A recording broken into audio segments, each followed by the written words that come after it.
streaming live, please?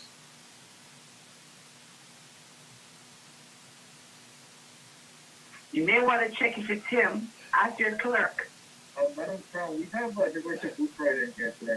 Okay, it's not. Unless his worship is not practicing law as a lawyer.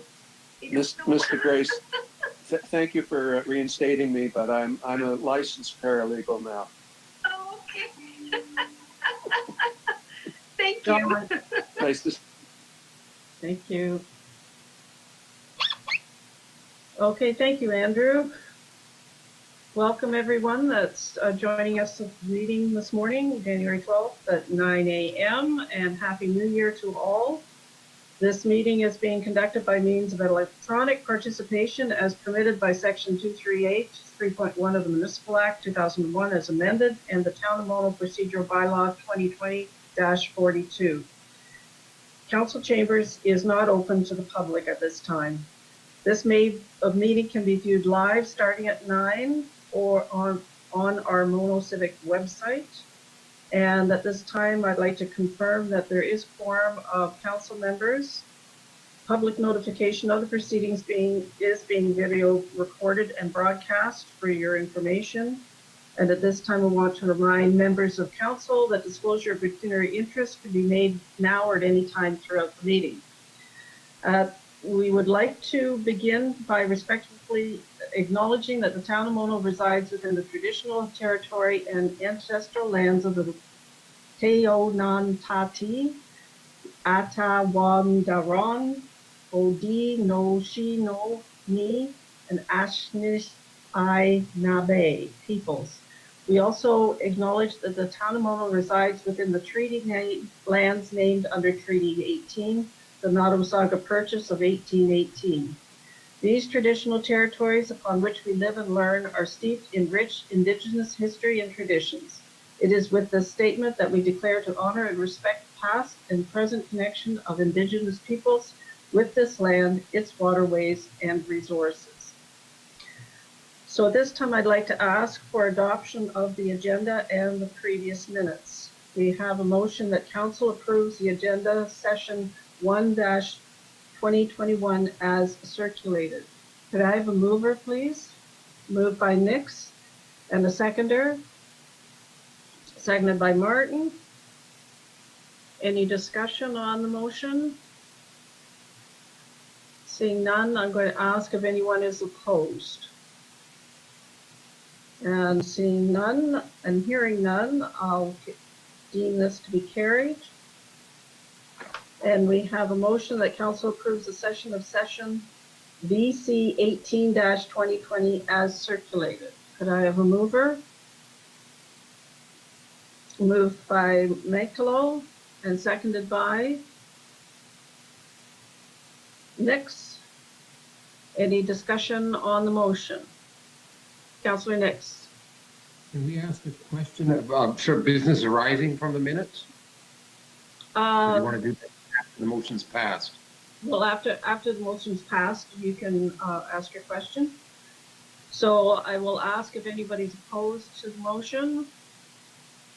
And seeing and hearing none, that's carried. And your question about business arising, Fred? Yeah. The staff was going to check with council as to whether or not our bylaw or the condominium rules applied. I just wonder if that's been done. Okay, Mr. Early?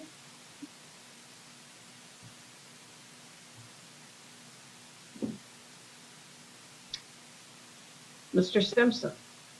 Oh, there he is. Clicking buttons, clicking the wrong ones. Yeah, I've spoken with the town solicitor. It's not so much which rules apply, it's which rules should apply at this point in time. So we've advised Mr. Bates that in our opinion, he should be working with the condominium board and the framework that has been set up by the provincial government for disputes related to condominiums. Well, I would just point out that we have continued to receive emails from him, which seem to suggest that he thinks it's up to us to enforce our bylaw. Anyway, okay, we've checked with our council. That's what the minute said we were going to do. We've done that. Okay. Is there anything else? Seeing none then, we have no proclamations today. On to public question periods. Mr. Simpson, did we receive any questions? We received one question, and carrying on from what Councillor Nix just said, the question is from Mr. Mark Bates, and this was submitted just yesterday, and he states, my neighbor's light is still in non-conformance with the town bylaw, and the town believes that it's the board's responsibility to address. Can the town please notify the board to ensure that this neighbor complies with the town bylaws? So I guess going back then to Mr. Early, are we required to make that request? I can certainly put that request through, Your Worship.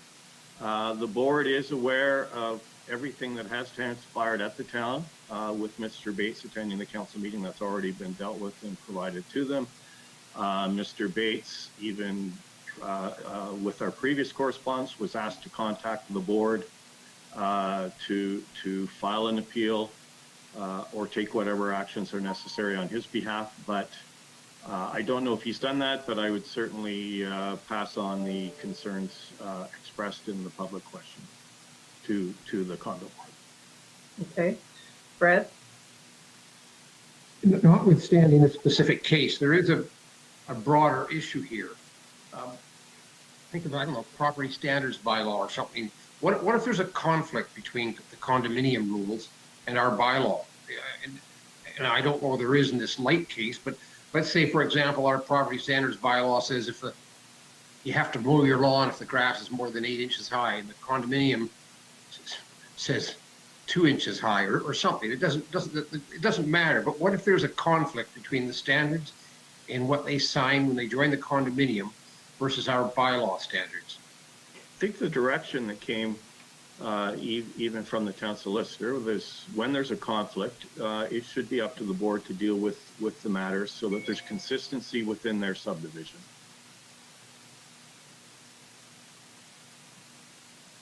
Okay. So we will carry on. Now, we do have a delegation scheduled at 9:15, but I see that Mr. Levac is here in attendance. Would council be prepared to have the presentation start at this time? Yep. Okay. So welcome, Mr. Levac. Your mic isn't on. Try again.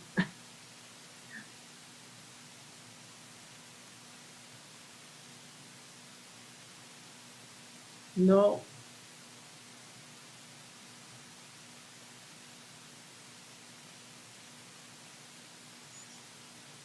Still not.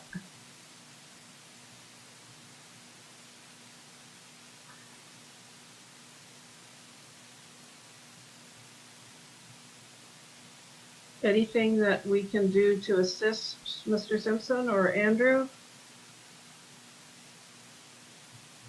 Sometimes logging out and re-logging in will resolve this. Andrew, I don't know if you've got anything better to offer.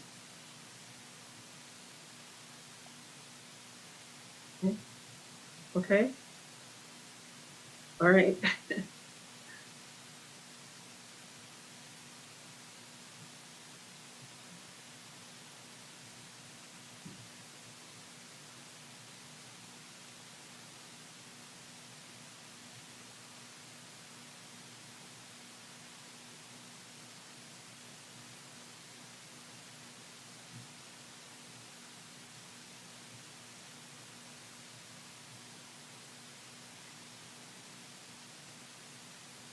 While we're waiting, Your Worship, maybe we can get Mr. Payne to do a sound check as well, so we don't, we find out if we have any problems there.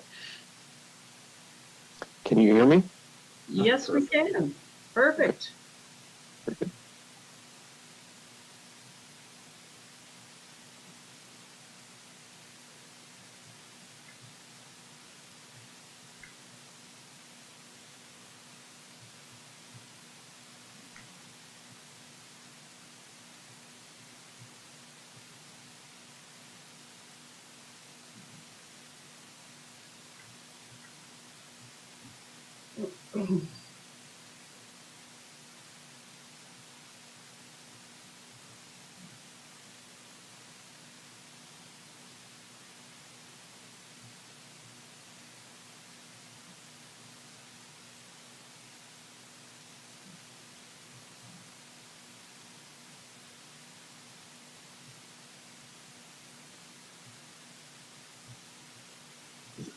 Say something. No. Yep.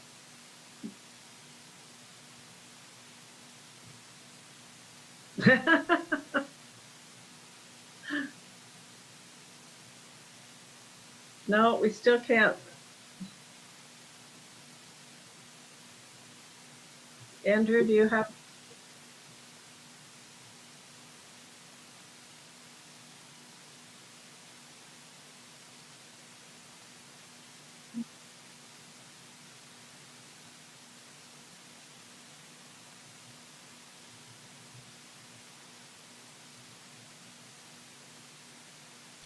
Do you want to try that, Mr. Levac? It's not ideal, I know.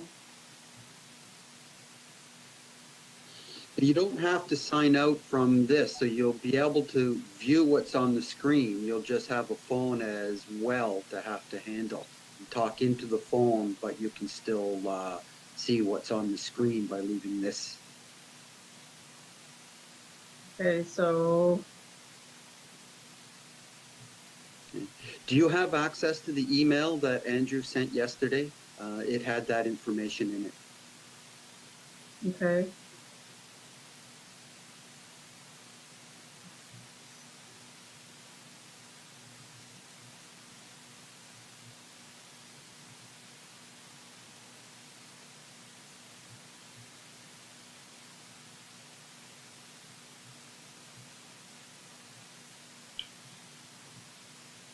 Do you have contact information of Fred or Andrew with Mr. Levac in terms of a telephone connection?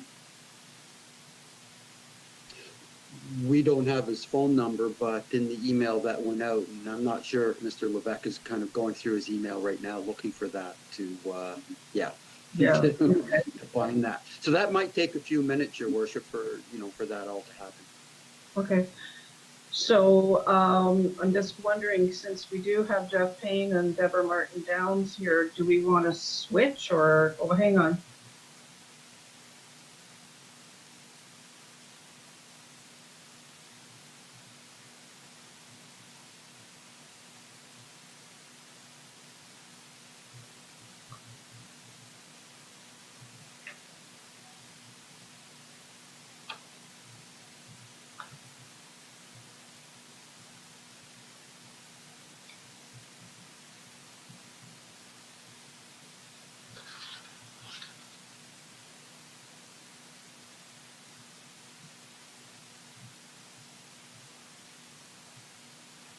I'm not sure if council can hear me at all.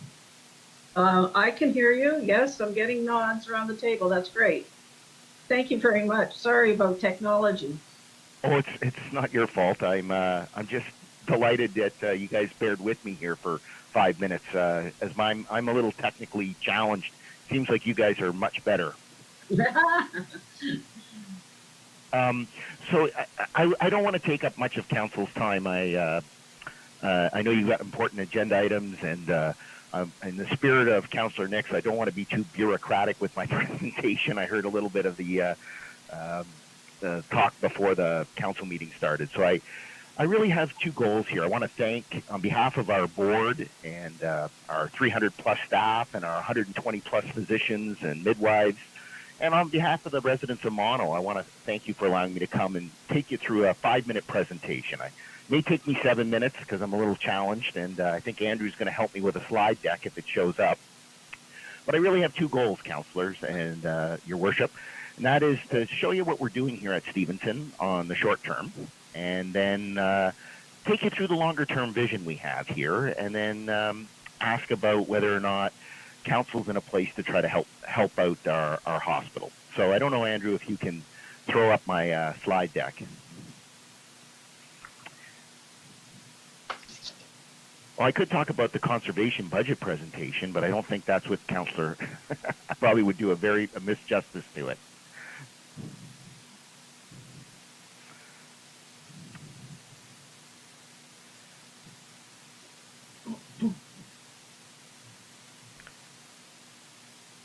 So, Andrew, do the councillors and the mayor, can they see it? I can't see it. He's working on it, I believe. Oh, okay. Just give me a minute, please. Slide deck. I had the wrong present. Oh, it's still showing me the budget presentation.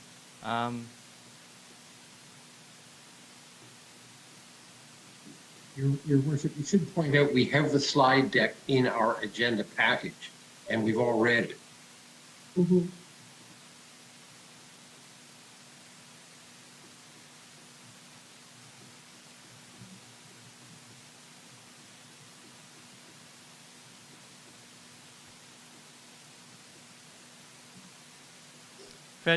Fred, can you send it to me? I can't get past the budget presentation.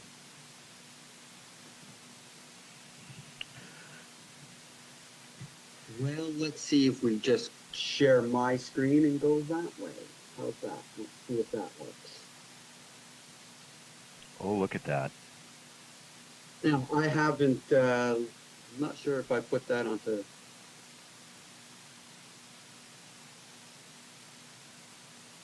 Is that still showing? Yep. What wonderful. Okay, Mr. Levac, you just tell me when. So for those of you who I've never met, my name is Dr. Jody Levac. I'm proud and privileged to be the president and CEO here.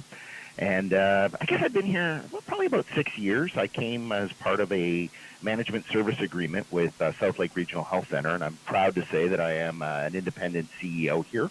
And I'm directly, some of my board members actually reside in Mono. So they were encouraging me to come here and do a presentation. And if I could get you to put up the next slide, please. If it'll go. Yeah, it seems a little slow. There we go. Oh, you know, I'm really excited, Council. So some of the things we've been doing here, as you know, this building is a 1964 building. It is woefully inadequate to manage some of the challenges we face with COVID and the future of pandemic and infectious disease. So when I came here, I really wanted to dedicate trying to improve the building immediately and starting to look at what we needed to do to modernize some of our building, but also with the idea of having a greater vision. I'm proud to say that next week we are going to be opening for what I call level 2 ICU beds here in the hospital. We've been under renovation for quite some time.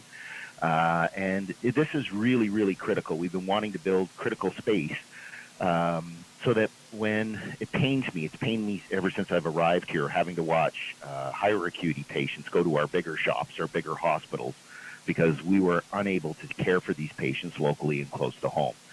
So, you know, we have in our future plan a 5-bed ICU, and this is not quite super ideal because the space is quite cramped, and we had to work with what the building allowed us to work with. But we are opening in January, and I'm hoping you'll get in attendance to watch our virtual tour. We're going to be opening up our level 2 ICU beds to serve the community and surrounding area.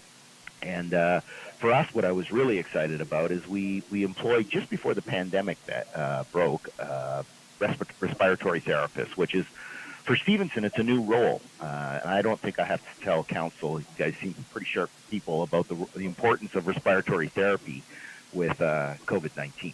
Next slide, please.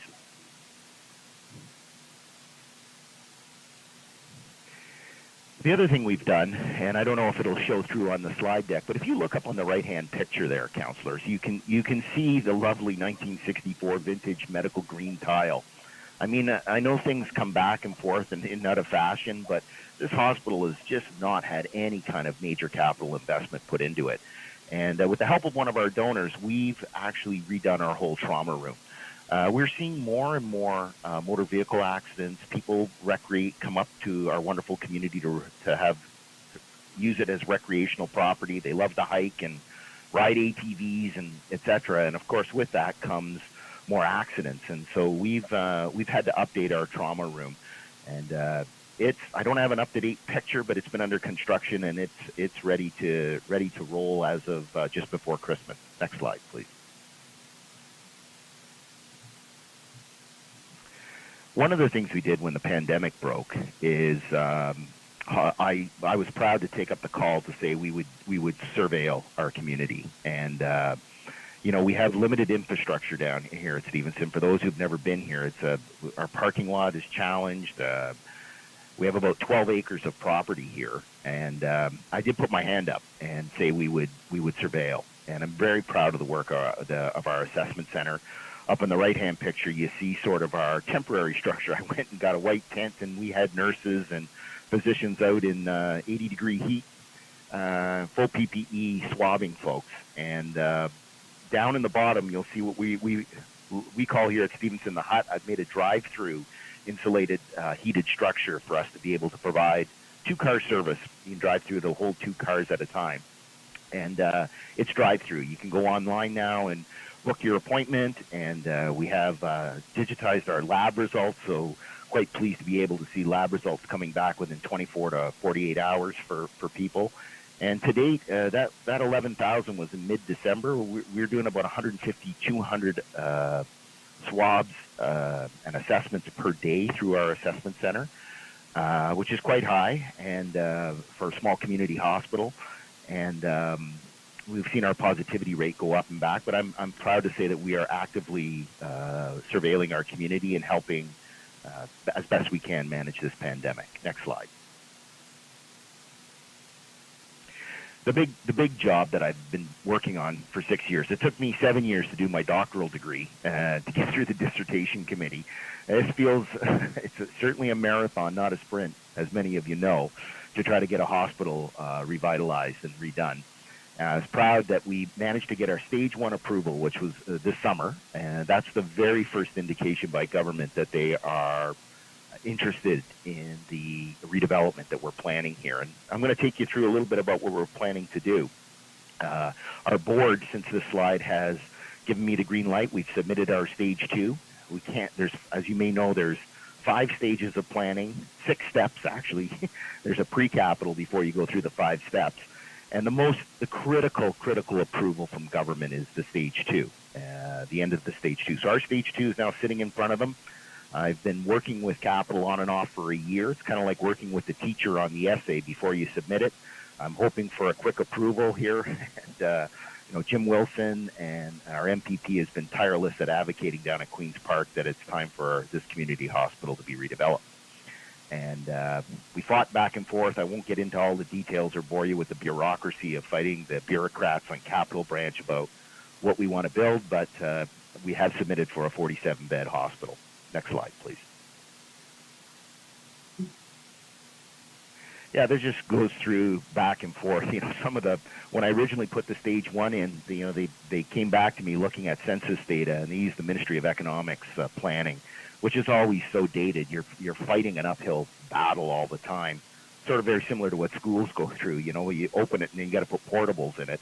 Well, hospitals are the same. We fight for our data modeling about what's going on in our community and the growth. And I was pleased to say that the ministry had come back, at one time was saying build 35 beds. Well, I'm running 38 beds today. Doesn't make any sense in a growing community to open less beds. I've been 30 years in hospital care, and the need for beds only goes the other way, not in a shrink. So the ministry has agreed that we can submit a 47-bed hospital, and we've done that. Next slide, please.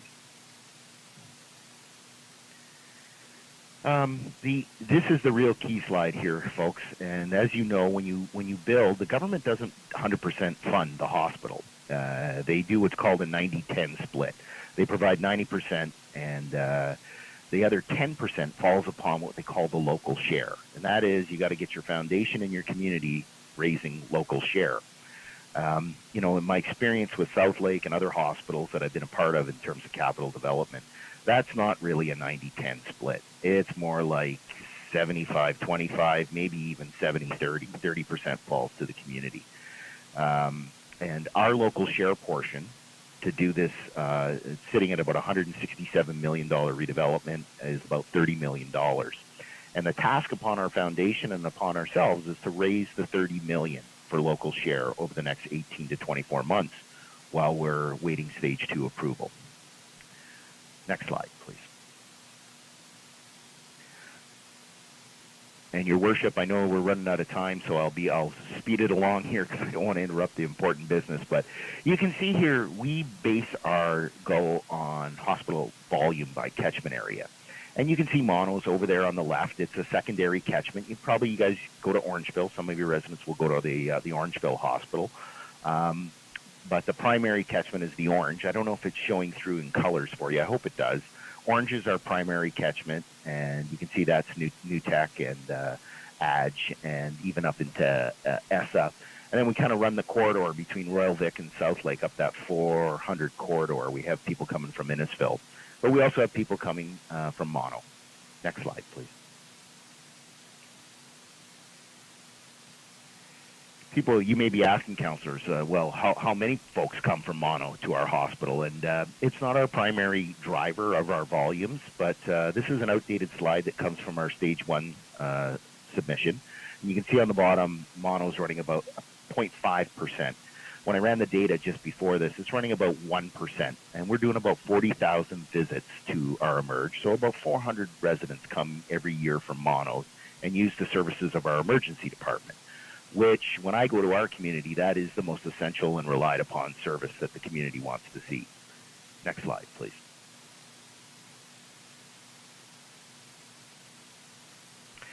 So for those of you who are visual, this is the big plan for the redevelopment. It's a 2-story wraparound design that keeps and preserves our heliport. It's a very critical service that when we need level 3 ICU beds, we need to be able to access Orange. Last year we ran about 60, one a week, where traumas have to be flown from Stevenson down to the trauma centers in Toronto. Usually it's Sunnybrook is where folks go. So we want to preserve our heliport, even though we got level 2 ICU beds on the go. We are opening it up for a roundabout go, sort of off Fletcher, for those of you who've been here, and essentially expanding doubling the size of the building, tripling the parking, and maximizing the 12-acre property we have. We're not building a greenfield. We've been working with government to make sure that we renovate what we currently have and expand, which will give us a new emerge, new inpatient beds, etc. If I could get the next slides for those of you who love the devil in the detail. So that's our main floor, and that'll give you a sense of, we want to build a 4-bay ambulance. Right now, we've got this old, outdated structure. People are outloaded in the elements of the winter. Want to build a modern, state-of-the-art, what every other hospital has, an ambulance bay garage, and then expand to manage 40,000 people through the emerge department in a safe way. Our emerge department currently sits at about 7,000 square feet, and it was built to handle 4,000 people a year. We're doing 40,000 people through that same space, the same volume that any of our medium-sized hospitals are doing, whether it's Aurelia, Collingwood, etc. Next slide, please.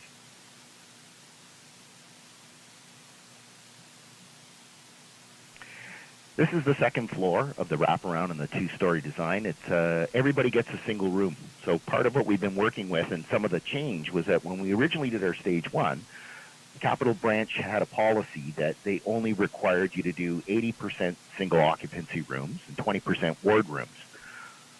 They have changed that positioning, and I'm proud to say that we're able to provide all single occupancy rooms, whether it's med-surg, our medical surgical program, our ICU program, our obstetrical program. I call it the inverted T. It's like a hallway up over the ambulance bay, and I'm maximizing the footprint. But that is the plan, is to make sure we modernize. Everybody gets a window All patient rooms are, except for the 2 interior, but we have light coming through in the design to make sure everybody gets natural light, which we know from the literature and the research is such an important part of your healing. Next slide, please. Yeah, it's just the basement. We're keeping our cafeteria and all the other such services. Last slide.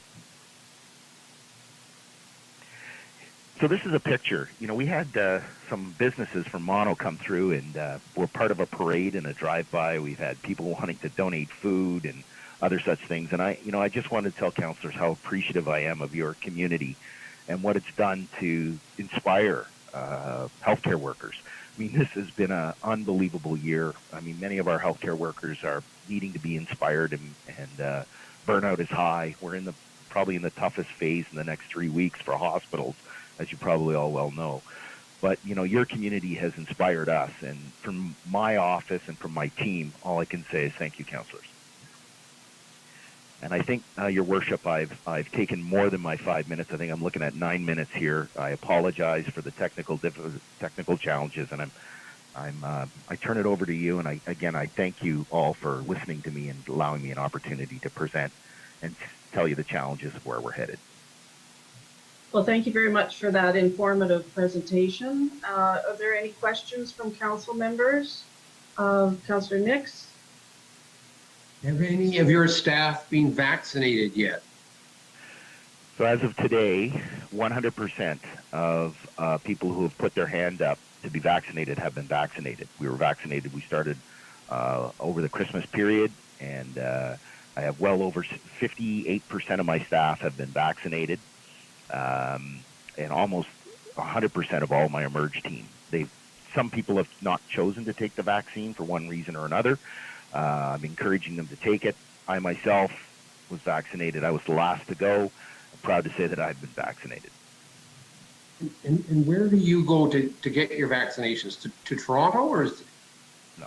So we've been working with South Lake Regional Health Center. As you know, 19 hospitals in the province were given the Pfizer drug. The reason that those hospitals were picked is because, as you know, Pfizer needs -70. There was only cancer. These 19 hospitals, I think the majority, almost all of them, I believe all of them, Councillor, are regional cancer centers. A lot of the cancer drugs require -70. So there's already what we call a freezer infrastructure here in the province. So South Lake Royal Vic got the drug, South Lake got the drug, and I've been sending my staff down, along with Markham Stouffville. Markham Stouffville participated. So Markham Stouffville staff, Stevenson Memorial staff, and South Lake staff are all going to their vaccine clinic. Thank you. Councillor Mangelo? Thanks very much for your presentation. It's good to hear what you're doing there. Could you just talk briefly what your fundraising plan is? So we have a capital campaign. So our plan is being run through our foundation. We're looking at a $43 million campaign currently. It got launched last year on the front lawn. We have a capital campaign cabinet of local who's who of town trying to help fundraise the local share. We're meeting monthly. We're talking with donors. And there's a strategic plan that's been launched by our foundation to raise the money. And we're over 50% of the way there already. But we had a couple, the county of Simcoe has helped a little bit.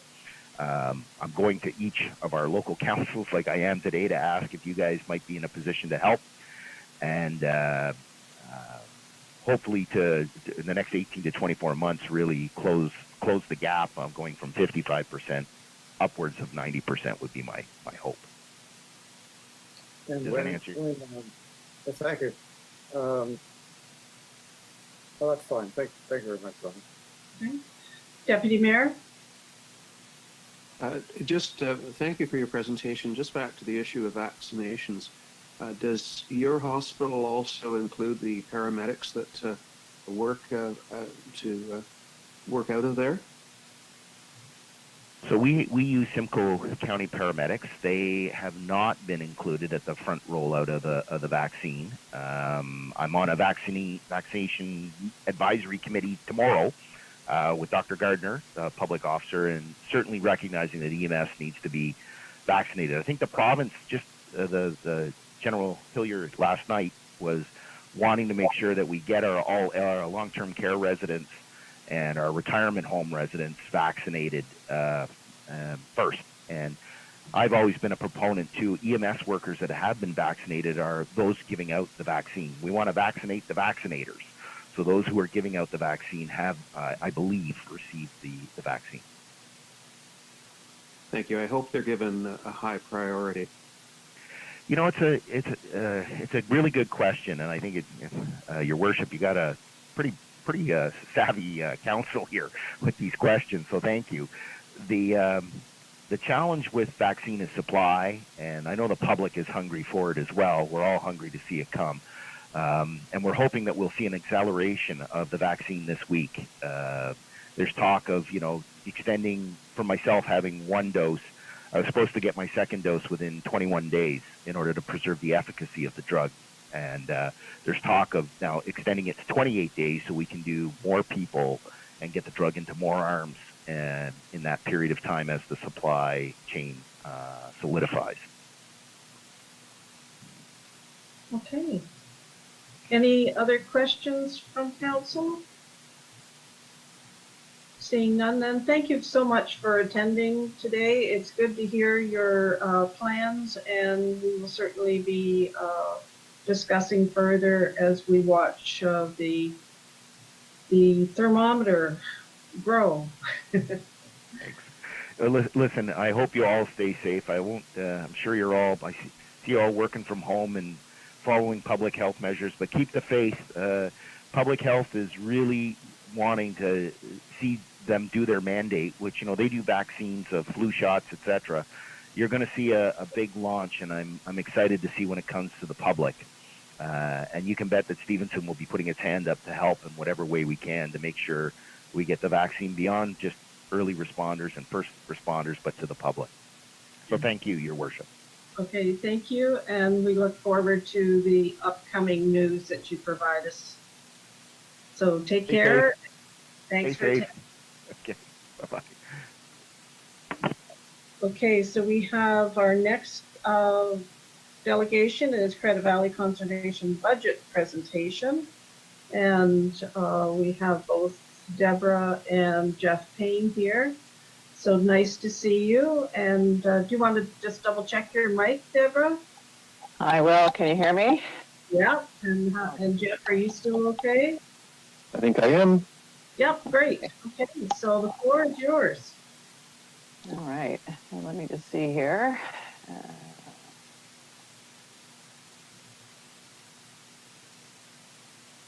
Okay, what do I do next? Can you see my screen already? Yep. Oh, okay. I just need to do that. All right. Does that look better? Good. Okay. Then, all right, I've got little boxes here that are in my way. And then, all right, I want to make it there. That's what I want to do. No. All right, well, we'll just roll with this. Okay, here we go.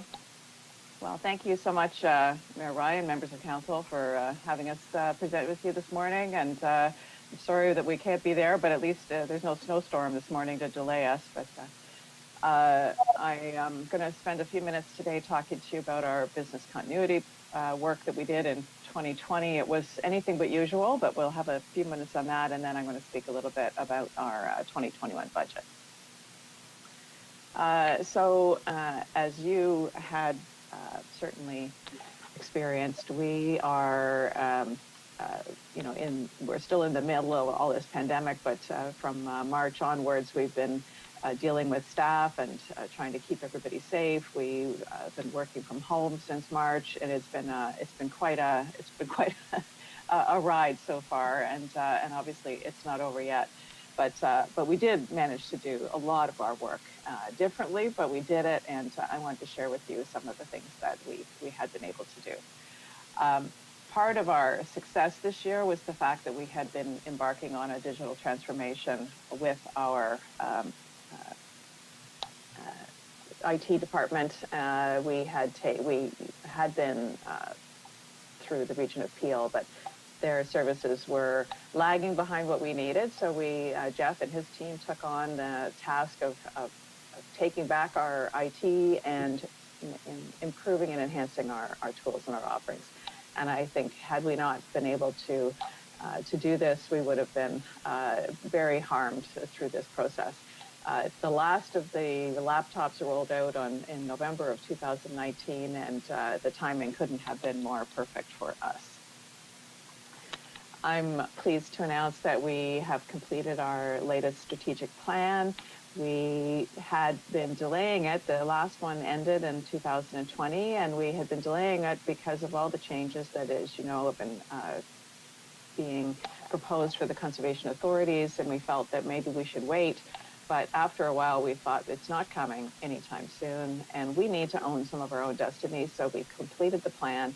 I'm not sure if it's been rolled out to you yet. It's one of my to-do lists for this year is to figure out who got it and who didn't, but it will lay the groundwork for the next 2 years. We've already been through 1 year of it, but I think it was important for us to do this to give staff the hope that there is a job and that the work we do is important.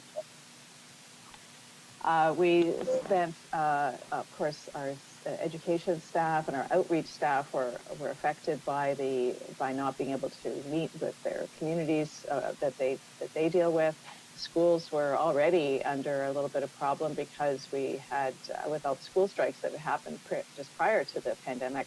So our education staff pivoted to doing some online content and providing educational videos that could be shared with parents who are a little weary of dealing with children and with teachers as well. So that's been very successful. We've had over about 4,000 views of people looking at these activities.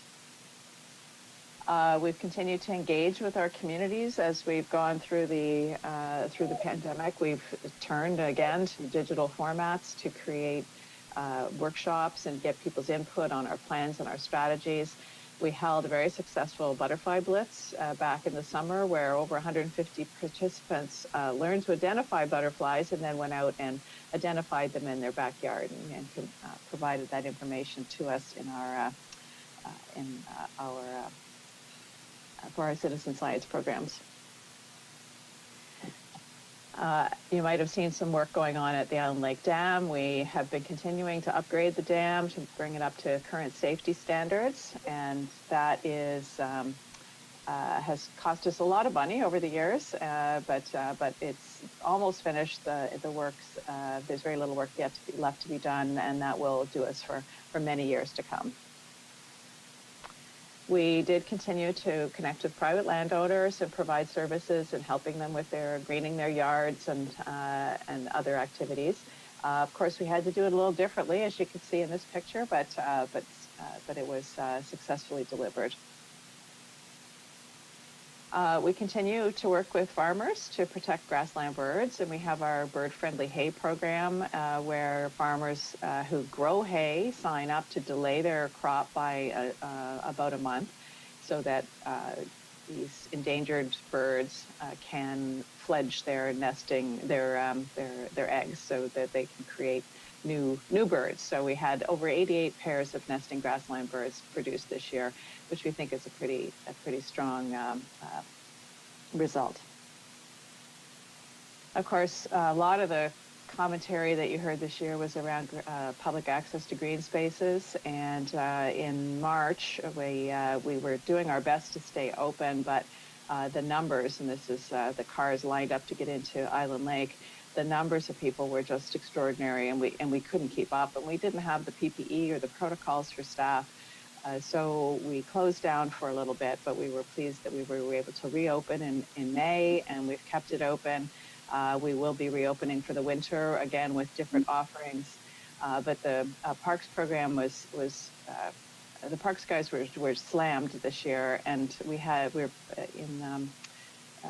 throughout from between 19 and 20, we had approximately a 50% increase of visitations. And to add to that, we had already seen a 260% increase in visitations between 2010 and 2019. So the growth in access to the parks has been tremendous. And of course, the trail at Lake Island Lake has been a strong reason why people come here.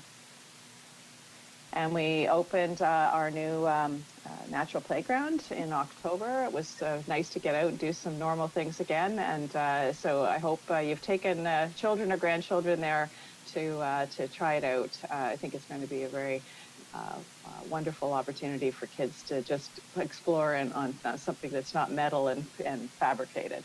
So I hope you check it out, and we can't thank our local partners enough for all that they did to support the creation of this.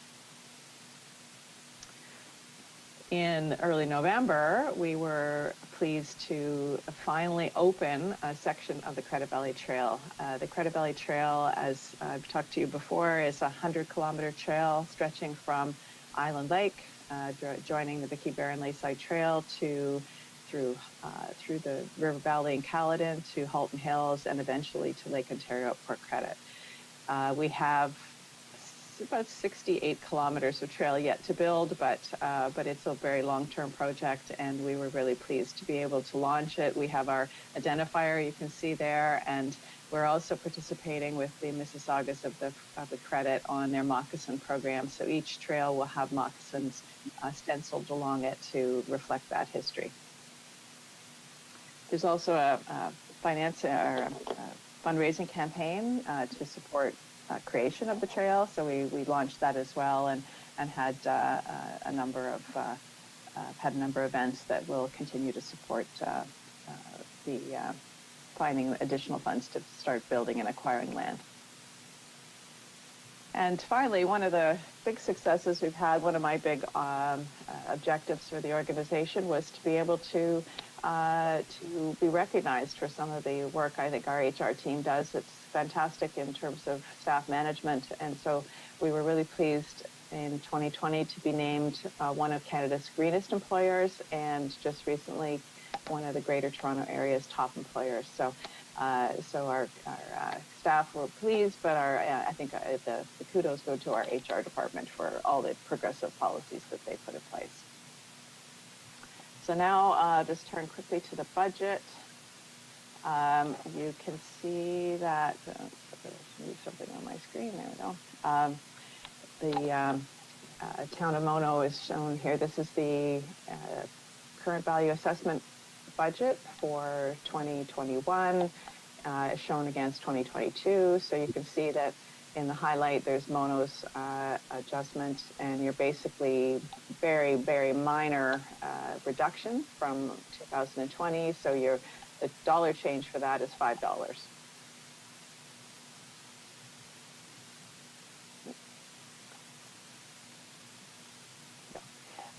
The next slide shows you your apportionment, and the funding will be on the 2021 budget. So it shows that your funding is $11,000 on our general levy at a 2.59% increase. And then this is the sum total. Our general levy for CBC is $9.9 million at 2.62% increase. Mono's share of that will be $11,177 which is a $282 increase, or 2.5%. And then we also have our special shared levy, and that's a $25 increase to you at that 0.95% increase. So your total levy this year will be $13,817, which is $307 over 2020, a 2.27% increase.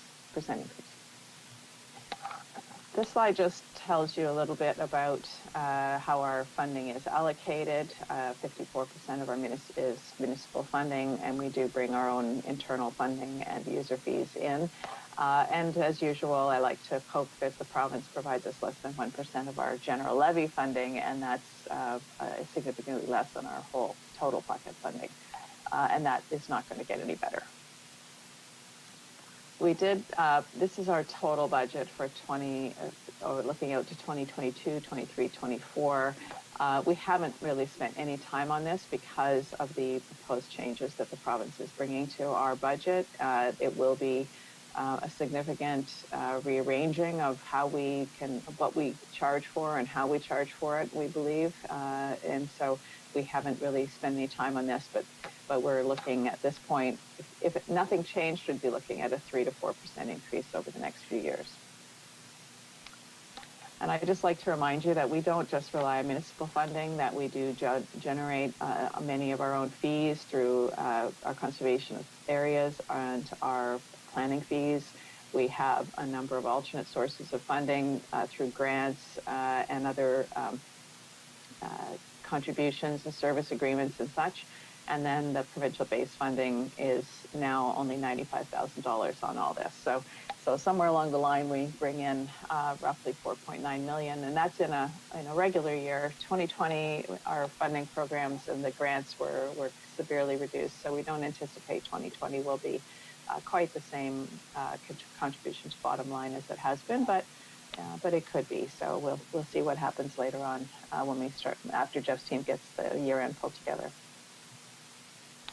So this is my last slide, and I just want to recognize that we have been so touched by all the public outpouring of support for what conservation authorities do with climate change, with urbanization, with invasive species. It's never been a time that it's more important. So thank you so much for all your support and for the support of your community, and we look forward to continue to work with you.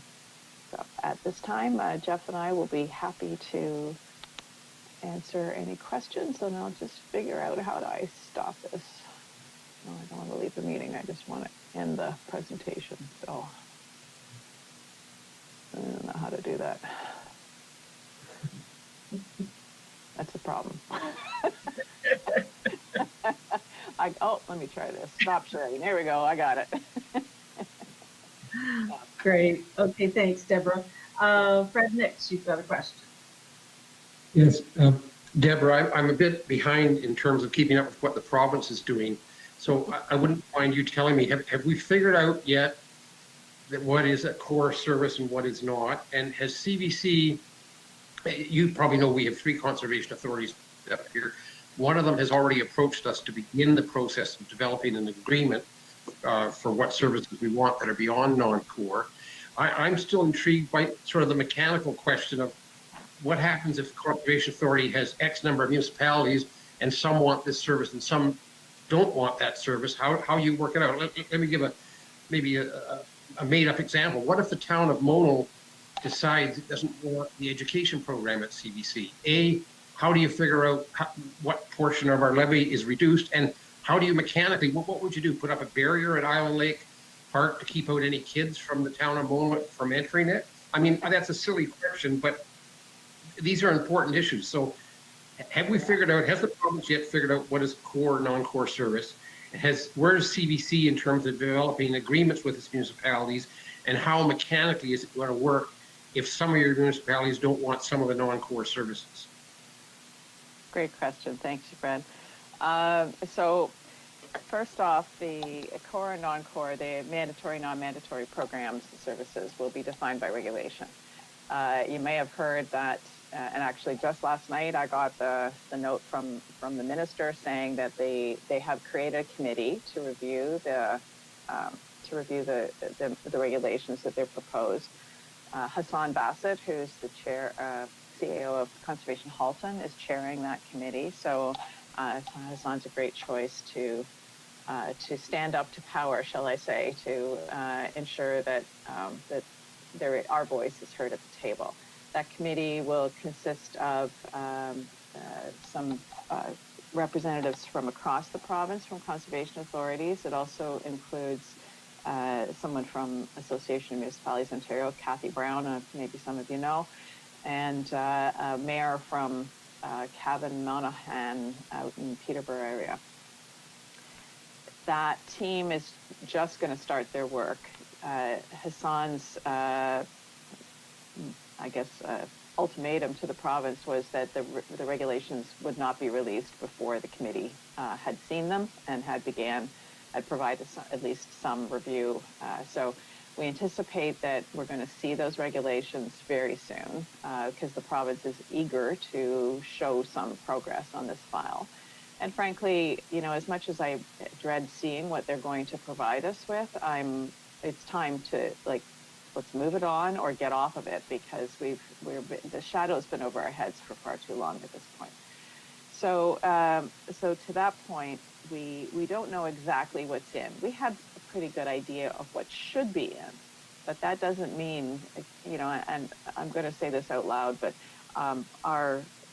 the way that we've been treated through the process of redefining the Act by the recent changes to the Act and how and what they did, I have very actually poor expectations for what the regulations are going to do. So will it in fact allow us to do our work in the way that it needs to be done to be both competent and comprehensive?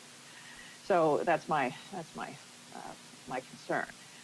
So we have not, because we don't know what's happening, we haven't reached out to all the municipalities to start the process, because we don't really know how to change the buckets at this point and what it will mean for you. And a lot of people, their first question is going to be, what is it going to cost differently? We do know that you are going to now be paying for source water protection directly, which you haven't been. The province has been paying for that for the past 10 years. So that will be a significant cost. Well, not a significant cost to you guys, but it will be an added cost that is not currently in the budget. That for CVC is somewhere in the range of $200,000 to $300,000 a year, so that would get apportioned over all the municipalities. So a lot of the municipalities we have sort of spoken to kind of briefly, particularly Peel, because they're the largest of our funders, as to what they wanted to do, and they were basically saying, I don't want to waste a lot of time on this. And frankly, Jeff's team doesn't have a lot of bandwidth if we are asking them to create a new budget framework for which they might have to go back and redo it.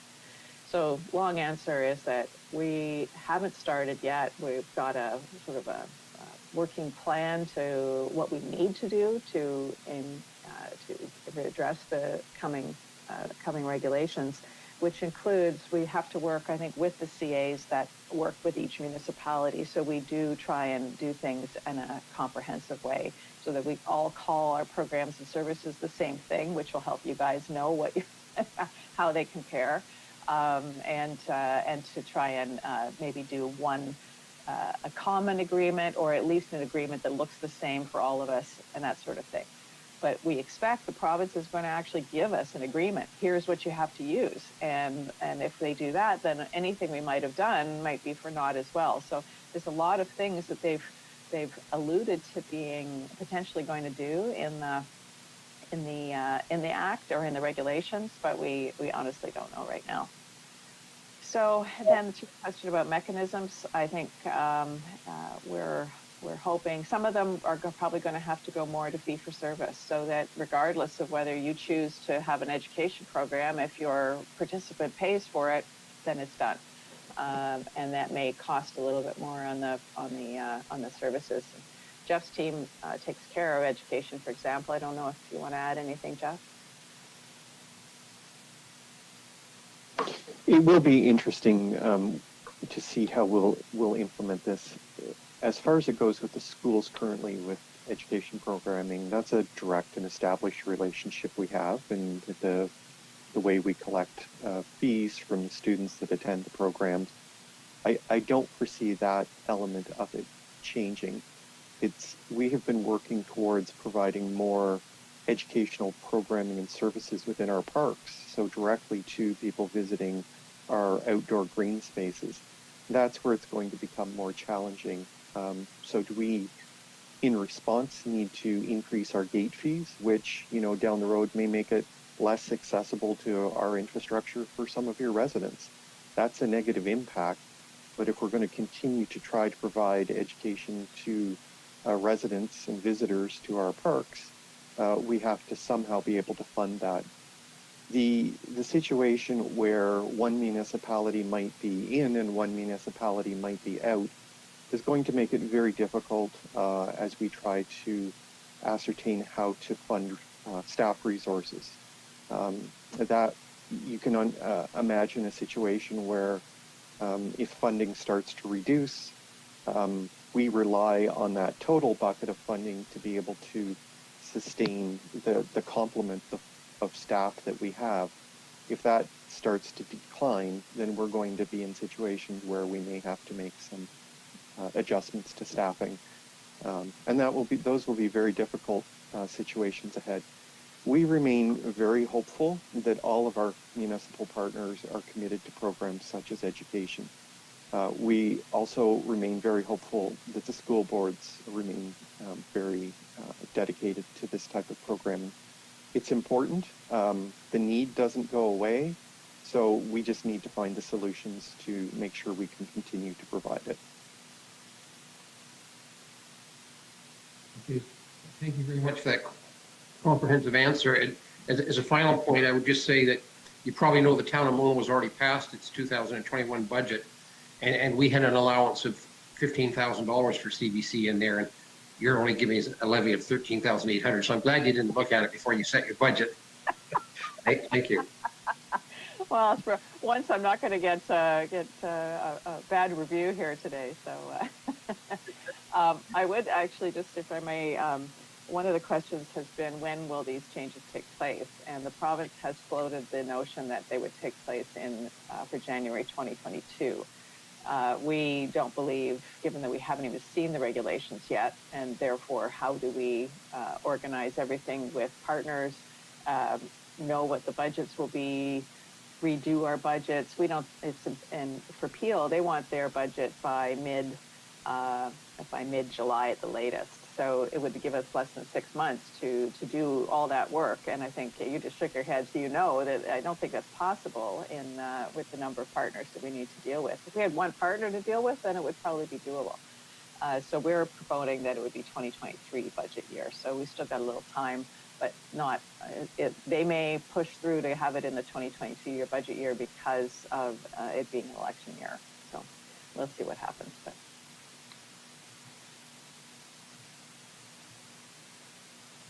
Okay, any other questions? Yes, Ralph. Well, thanks to Deferred and Jeff. This is a bloody mess. I sit on the Nottawasaga Valley Conservation Authority board, so I have a bit of it on your end of what's been going on, and I recognize the problem.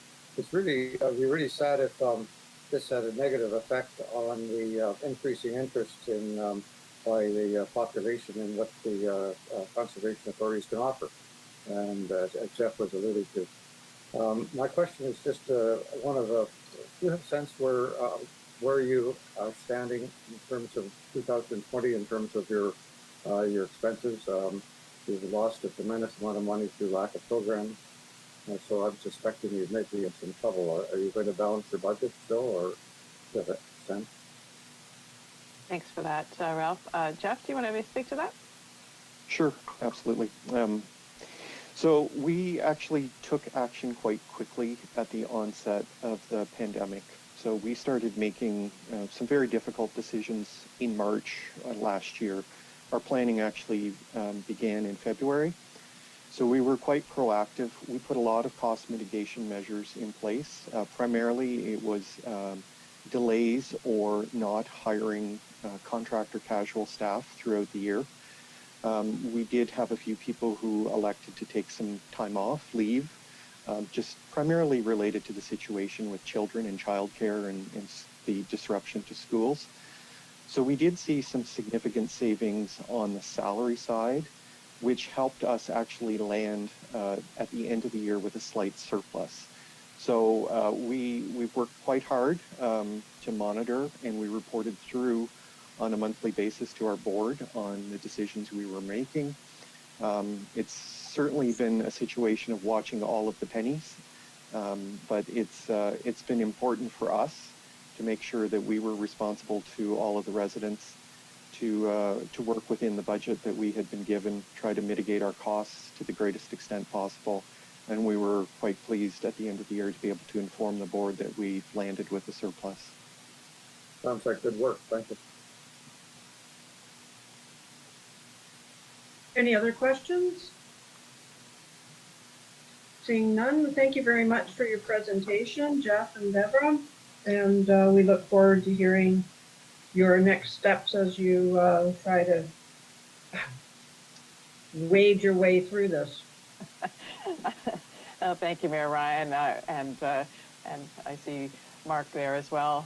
We will be in touch, and it will sound like it's going to be sooner than later at this point. So, so we look forward to being able to walk you through what we know we're going to need and what's going to be possible, and see how it all lands at the end. So, so stay tuned for that. And I just wish we were. I hope we'll be able to do it in person before too long. So. Yeah. Thank you very much, and stay well, and we look forward to seeing you again. Great. Stay well yourselves. Bye-bye. Okay, so now we are on to section 5, unfinished business. So the first item is the list of unfinished and deferred council business. Is there any comments on that list? Additions, modifications? Yes, John?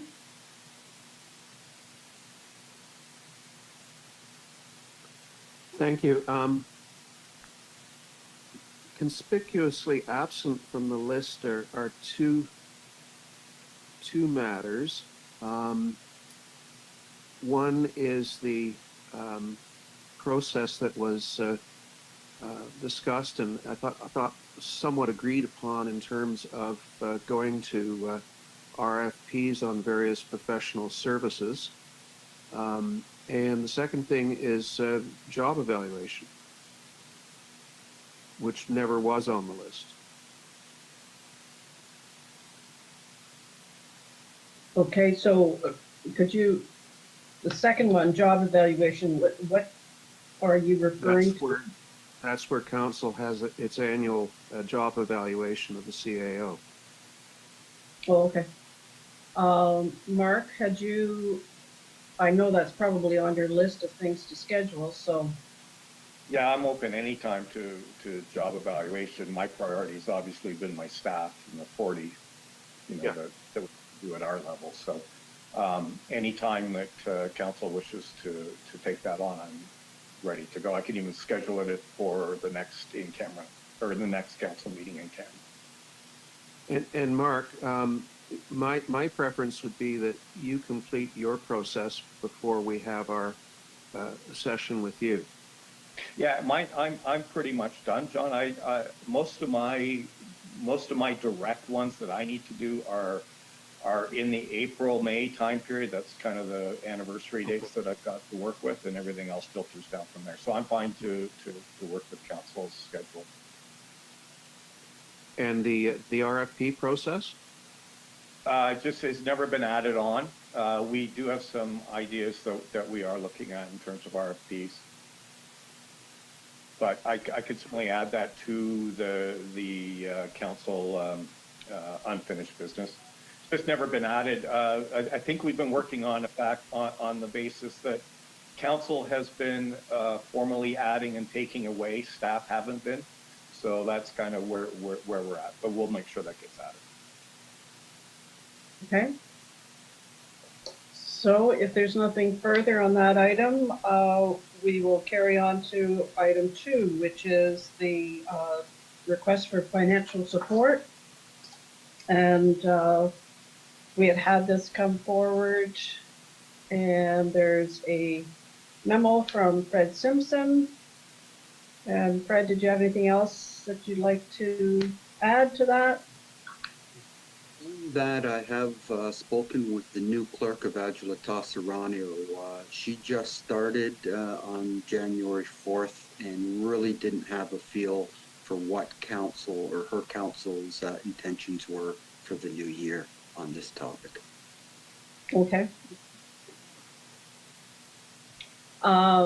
So, but we, our meeting that we discussed this, we did ask for it to come back so that we could process the payment for the church. Any questions of council members? Seeing, yes, Ralph? Your Honor, just a suggestion / question. Would it be appropriate to, I'm in favor of the $1,000 from our donation fund, by the way, but would it be appropriate for us to recommend this with the caveat that it would be dependent upon the similar donation from Agile Talk. I'm sorry, you didn't come through clearly. So what was it that you said? I'm asking if it would be appropriate. Can you hear me all right now? Yeah. Okay.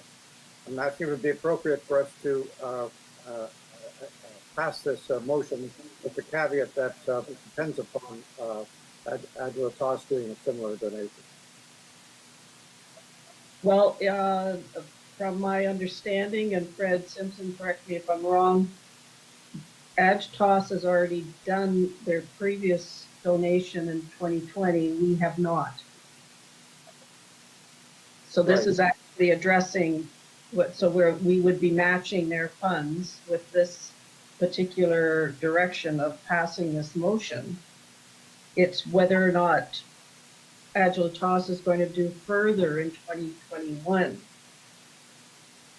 I guess that's what I was pushing for. We, by the way, have a donation already by deferring their taxes of almost $2,000. So we've more than matched their contribution in 2021. Right. Okay, well, at any rate, Deputy Mayor? I'd be reluctant to make it contingent on a donation from Agilitas. I think we have to assume that if they contributed last year, they're going to contribute this year, and we should simply go ahead and do the right thing. Okay. So we do have a motion that in addition to any relief of municipal property taxes that may be authorized, Council approves the donation of $1,000 to Hockley Historic Community Hall and Church is the motion. Would somebody be prepared to move it? Moved by Martin and seconded by Magdalo. And is there any further discussion? And so I will ask, is anybody opposed to the motion? Seeing none, that carries.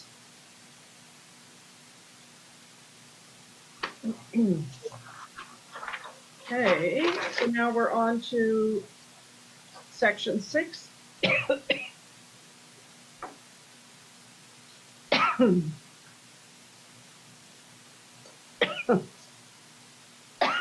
Excuse me.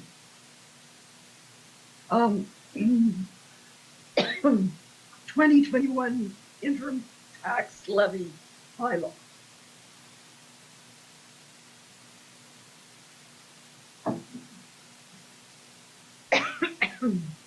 If I could interject, Madam Mayor, while you're trying to catch your breath, Yeah. we need the authorization to mail out the interim tax bill. Kathy, with Treasury Assistance, is putting the tax bill together, ready for mail out in a couple of weeks. I don't have a final tax rate bylaw yet. We still have to set the tax ratios, which the county treasurers are meeting this Friday regarding the small business class tax ratio.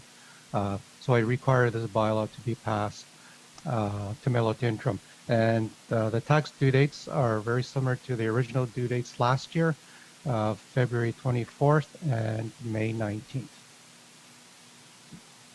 Okay, thank you, Les, for that. And so, if there's no questions of Les, we do have a motion that we introduce and give the necessary readings to a bylaw to enact an interim tax levy, that it be signed by the mayor and the clerk for the town of Mono, sealed and engrossed in the bylaw book. Could I have a mover? John? I have a question, actually. Okay, would you be prepared to put the motion on the floor? I'm happy to put it on the floor, but I do have a follow-up question. Okay, so moved by Creelman, and could I have a seconder? Seconded by Nix. So John, go ahead. Can I get some indication as to what enclosures are planned for the tax bill? I think it's a very important opportunity for us to communicate with our residents, and I think council, frankly, should have some input and be involved as to what the messaging is that's enclosed in the tax bills. The interim tax bill is fairly light on an annual basis. A lot of the information that does get put out by council is through the semi-annual information brochure. This interim tax bill will have an insert regarding the town of Mono's intention to collect dog tax tags. If I said that correctly, that'll be a first time in many, many years. That is going in for sure.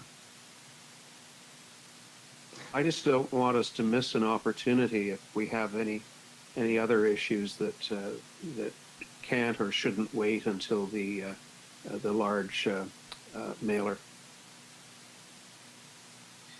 Okay, so Fred Simpson, what else has been planned? Because I know the newsletters have already gone out.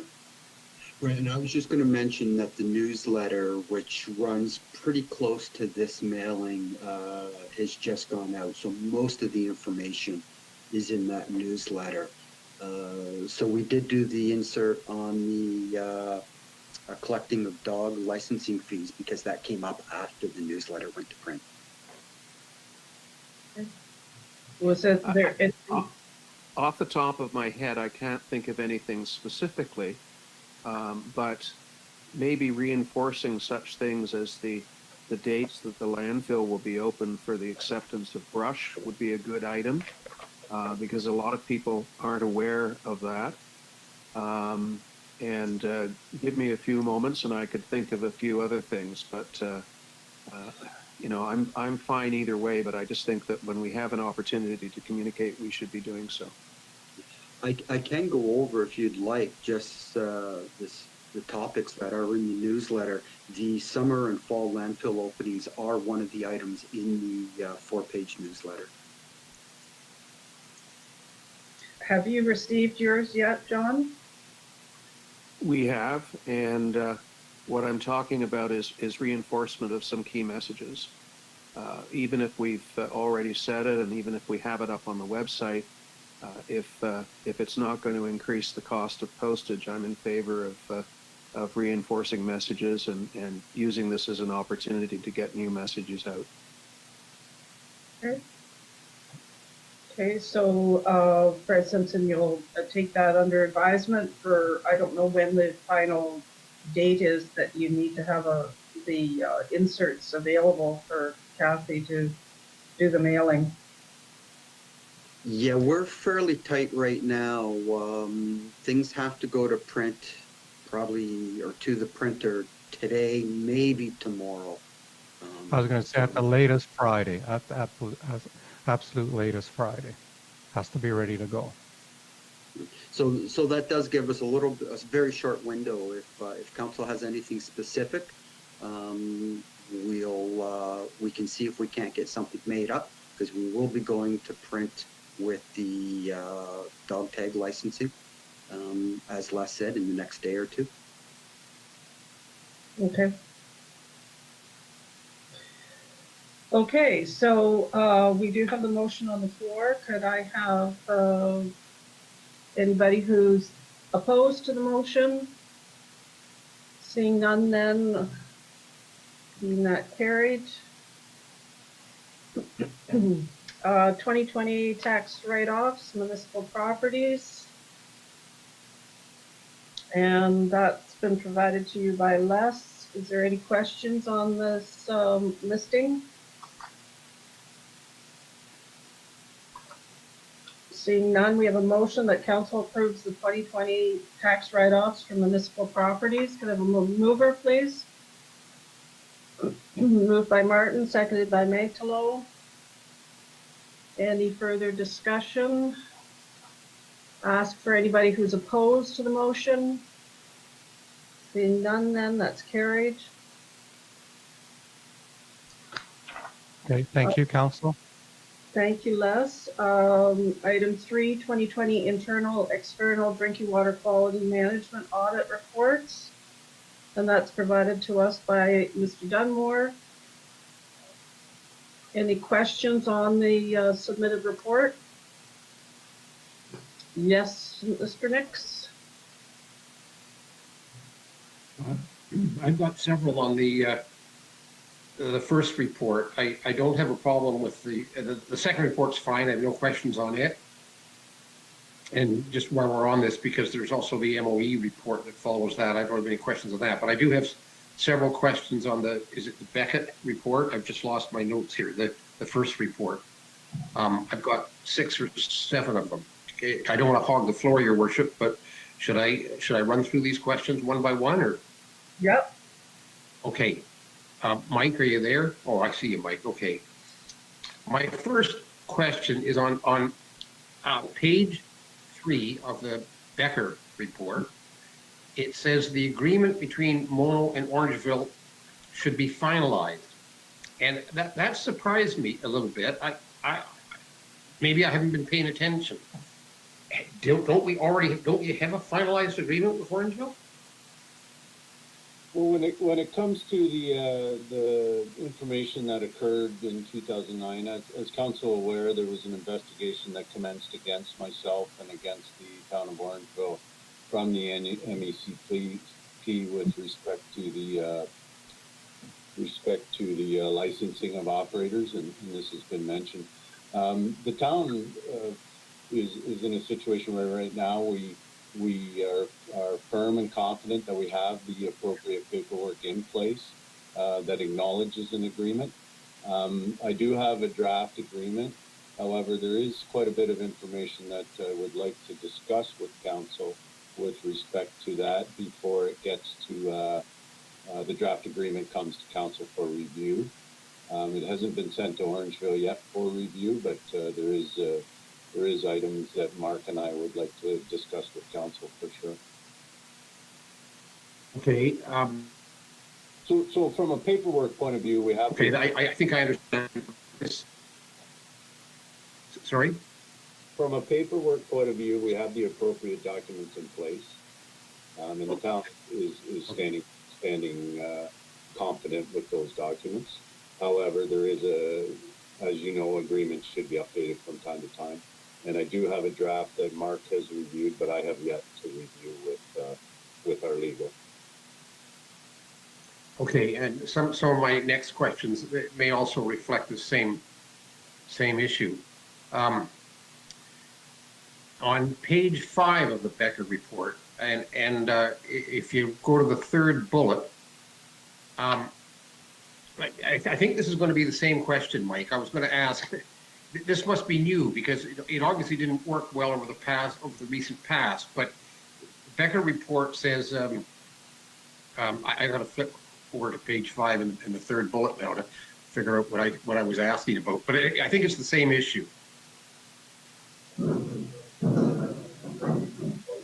3rd bullet on the page, or the 3rd bullet in one of the elements? The 3rd bullet on the page. Yeah, it's under element 10. Orangeville IT tracks the license renewal dates, and an email is sent out monthly to the operator. Becker is writing as if that has been in place, is in place, and everything's fine. My suspicion is, I mean, if this was a year earlier, that Becker could not have said this.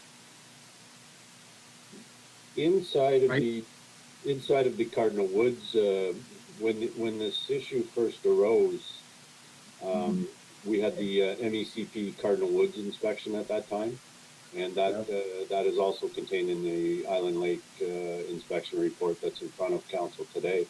The town of Orangeville provided a SOP, a standard operating procedure on how they would rectify the issues that occurred, and this is more of a overview of what the town of Orangeville is now doing and was probably should have been doing in the past. So we are getting those monthly emails. Okay, my next question is on... For council's comfort, the emails are going the other way as well. I was on leave when this inspection happened. Matt did a great job to try and to answer all the questions. But there is an email that actually comes from the town of Mono now. We're tracking the licensing as well. It was deemed to be something that needed to be watched for a few years. Okay, my next question is on page 6, element 12, the 5th bullet. It says that council has received reports on the status of the SCADA upgrades. Maybe I'm losing it. I certainly remember a discussion about needing the SCADA upgrades. I can't recall that we've had a status report on where we are on that process. Did I miss it, or was I asleep?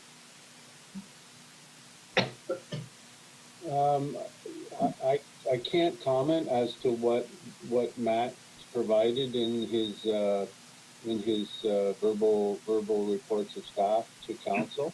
But I do have it on the list today, and that would be something that you would be updated on. It's generally normal for us to bring council up to speed on our capital projects, and I'm not sure whether Matt had. I know that Becker says we were given a status report, and I can't recall it. It doesn't matter. Is the work finished on the SCADA? We got about 25 more days, and we should be wrapped up. Okay. My next question is on element 12. It's the 5th bullet from the bottom. It says that in off hours, police dispatch receive calls. Now that really surprised me when I read that. I find it hard to believe that the police would take our calls, and particularly I assume that would have gone to OPS. OPS no longer exists. I know they stopped doing dispatch for the Shelburne District Fire Board as of last August. So if someone were to phone the police now, who would they phone? The OPP? I can't believe the police would take calls about our drinking water system. It's the line that was utilized was the police dispatch line. What, OPS?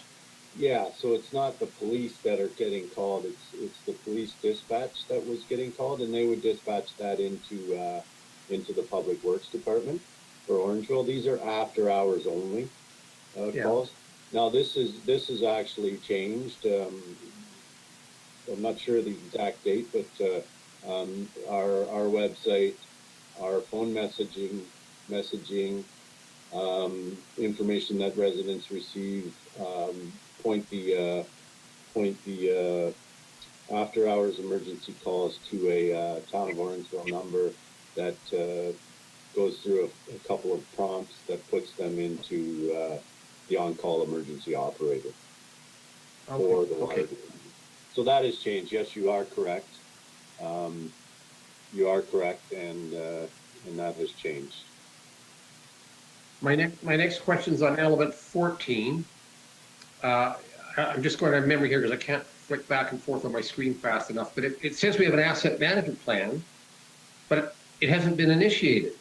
And again, that surprised me. The asset management plan for anything to do with our waterworks would, I assume, be exactly the same asset management plan that we have for all our other assets.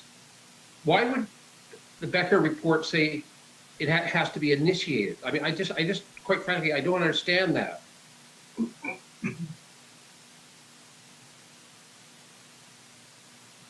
So I think what is, as you're well aware, our system is very young. Initiated is probably not the best word. It's probably enacted would probably be a better descriptive word. We're not into many, other than the SCADA, we're not into any major useful life, ending of useful lives on our infrastructure. So our SCADA is probably the only thing that it really needed to be initiated on. There's not a huge concern with respect to that. The reserves are in place. We continue to take the reserves on an appropriate occurrence. Not sitting through these meetings, I would have to correspond potentially with Matt on these items, and I'd be happy to provide council with a response as to where they thought these came from. Yeah, it's maybe not that important. I've been working on the assumption, particularly going back some years when Burnside gave us the report on our asset management plan, that it has been initiated and things are going tickety-boo, and we're keeping track of the useful life of our various capital assets. And so I was that's why I was a bit surprised when I read that statement. I think that's all for now, Your Worship. As I say, I don't have any questions on the next report. Okay. Councillor Mantalo? Thanks, Mike. Could you just update us on the personnel situation?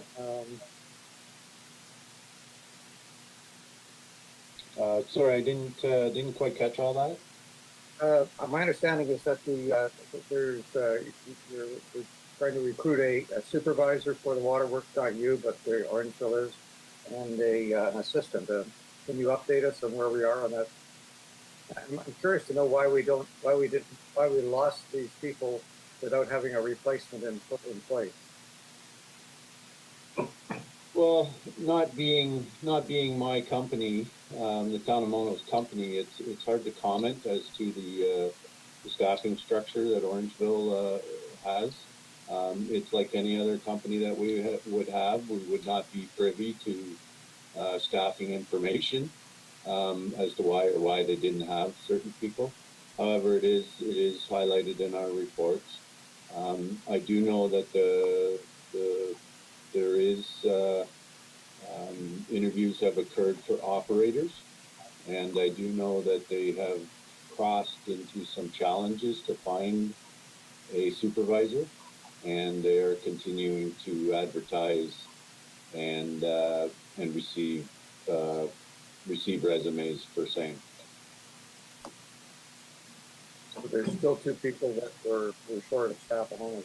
You understand? I understand your point here with respect to we're contracting with them, and it's their plant. But I think that issues that they have that affect us, and certainly starting with personnel, I would expect that they would communicate this and keep us well informed about it. So I understand then that we're still short of two people. Is that correct?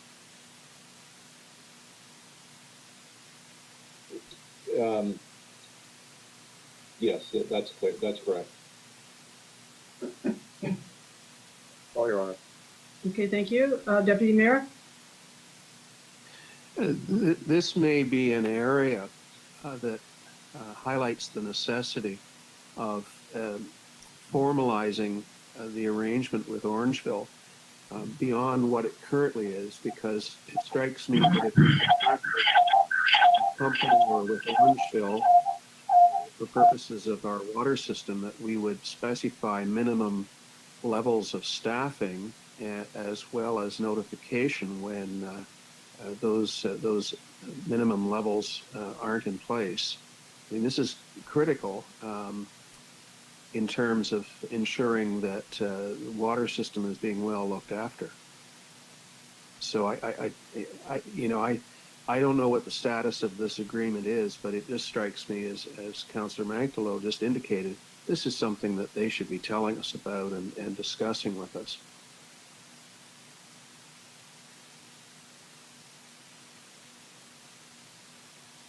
Okay.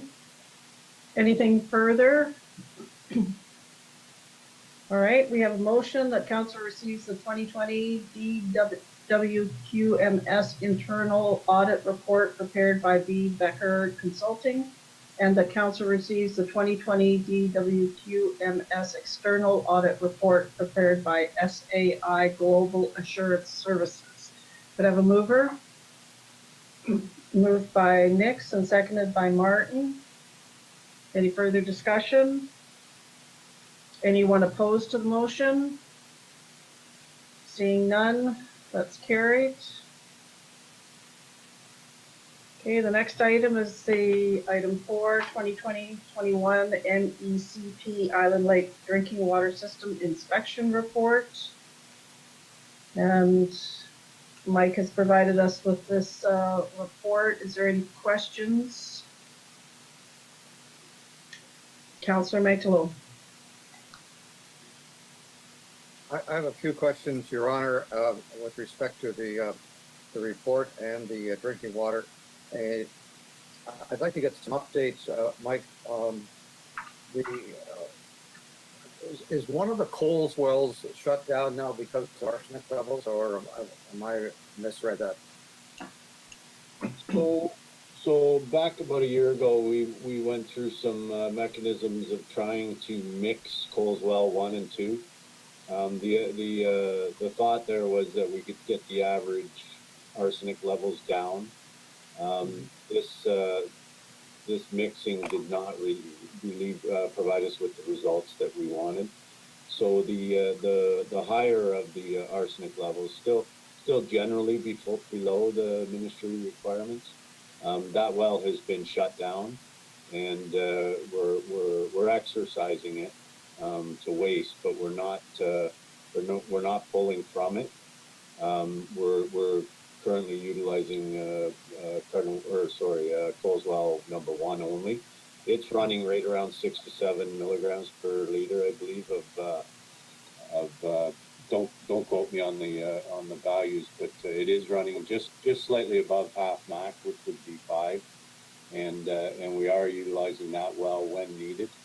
And the town is currently working with the town engineer to address the province's concerns with respect to our ongoing review of the arsenic, and we're starting to have discussions with arsenic removal people in Walkerton to start to look at that, and we're expecting a report in from the engineer on how, what, and when we can start to and what the cost would be with respect to the arsenic removal process. Thank you, Mike. I heard everything except where you're describing the number. The arsenic level is above or below the relatively new standard. Is it below it standard now? So it's below. We did have a couple of adverse conditions in there where it was above, and no proper notification happened. There's a flushing requirement that sort of happens on a weekly basis to ensure that the arsenic levels do not increase, and it generally increases when the water's low flow happens in our chlorine contact chambers. So those flushing requirements are being enacted, and the regulation went from 25. I just can't find the micrometers per liter. I'm trying to find the values, but it went from 25 to 10. Those wells were hovering right around anywhere from 4 to 6, and well 1 is consistently below the regulatory limit of 10. However, it is hovering around half of the half, and that's what the province wants us to address when it becomes half of the requirement. Okay, thank you. With respect to flushing, I think there were quite a few complaints about flushing. I think 11 complaints last year for 1,100 people. And so that means there's probably a lot of people who are unhappy too, because not everyone complains. And I read your email. You sent us a number of documents to read, and I appreciate that. Is the conclusion that the flushing was related to, I think the brown water was related to the flushing?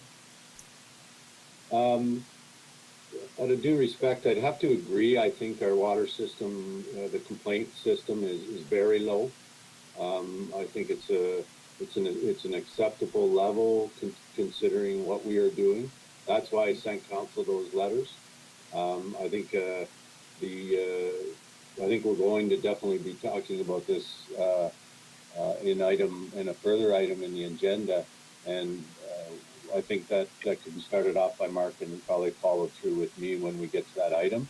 I have great faith in our water, and I don't think that that the complaints that we do receive are abnormal at all. Okay, so the issue of the cause of the brown water should be dealt with later on today. Two mechanical questions. One is, do we have a generator backup for all of our wells, including the ones at Cardinal Woods? Yes, we do. We have stationary generators at all our well pump houses, and we have a portable generator for our MW1 pump house, which is located on Five Side Road, County Road. Right. 7. Sorry. Yep. Yes, we do. Thank you. My understanding is we have submersible pumps in all of these wells. Having a submersible pump here on the farm and having it die on me one Saturday night, when and Bob Shirley came to fix it, bless his heart. Have you had any problems with these submersible pumps? Have they had to be replaced? If you're mechanical history on them? They're replaced on a cycle according to our asset management plan, and that and or when we see lower rates in pumping and so forth. So they are replaced prior to the potential for failure, and they are inspected. And this year we the pumps at Island Lake pump house are actually fairly new. Except for the one, and we'll be taking that probably out of service to inspect and video log the well in the coming months. And the work that's occurring at Cardinal Woods right now in the utilization of MW1 and MW4 is all in an effort to video log and look at the insides of well MW3. So there is a inspection and utilization plan in place that we're continuing to enact upon. That's reassuring. Probably I should be replacing my pump before it's quit. That's what the message is you're doing. Well, I think the impact from a personal home is probably a little less than 1,000 people or 1,000 homes. Right. There was my final question, with respect to iron removal, I have difficulty understanding this issue. Do we have an active iron removal process at the Island Lake, or is this left to individual homeowners? So we do add sodium silicate before it enters into the system. I've actually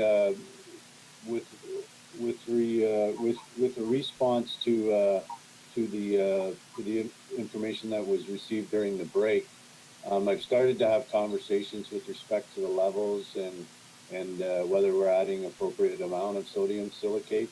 We're not big fans of adding chemicals to water, but I am investigating whether that can be increased to reduce the iron.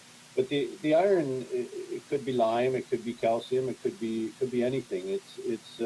It's caused by low flow, and when there's low flow in the system, the angles and the right angles and the connecting points gather these chemicals because they're heavier in the water, and when we do the flushing, these are dislodged.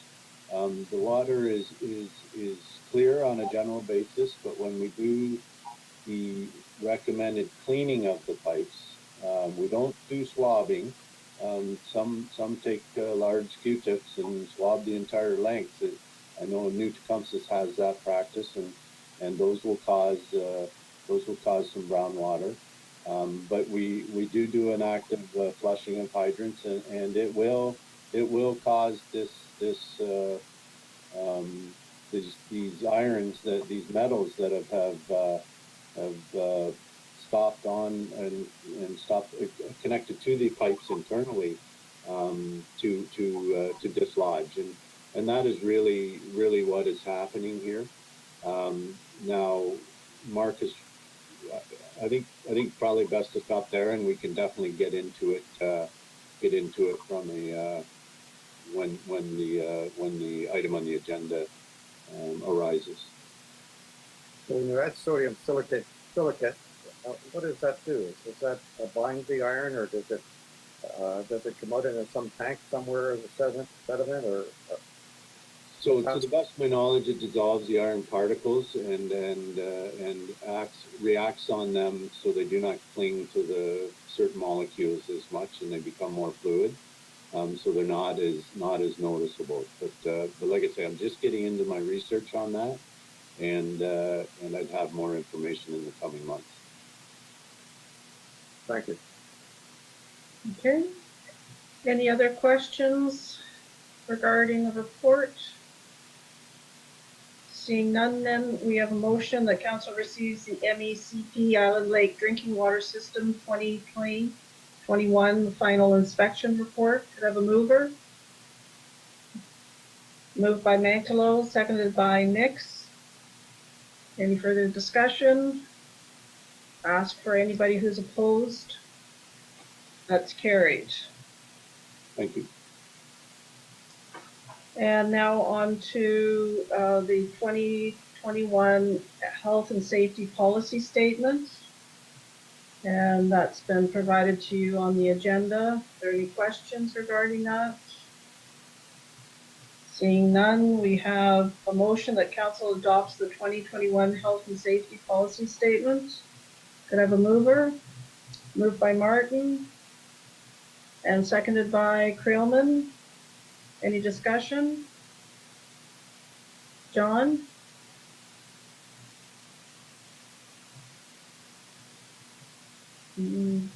No discussion?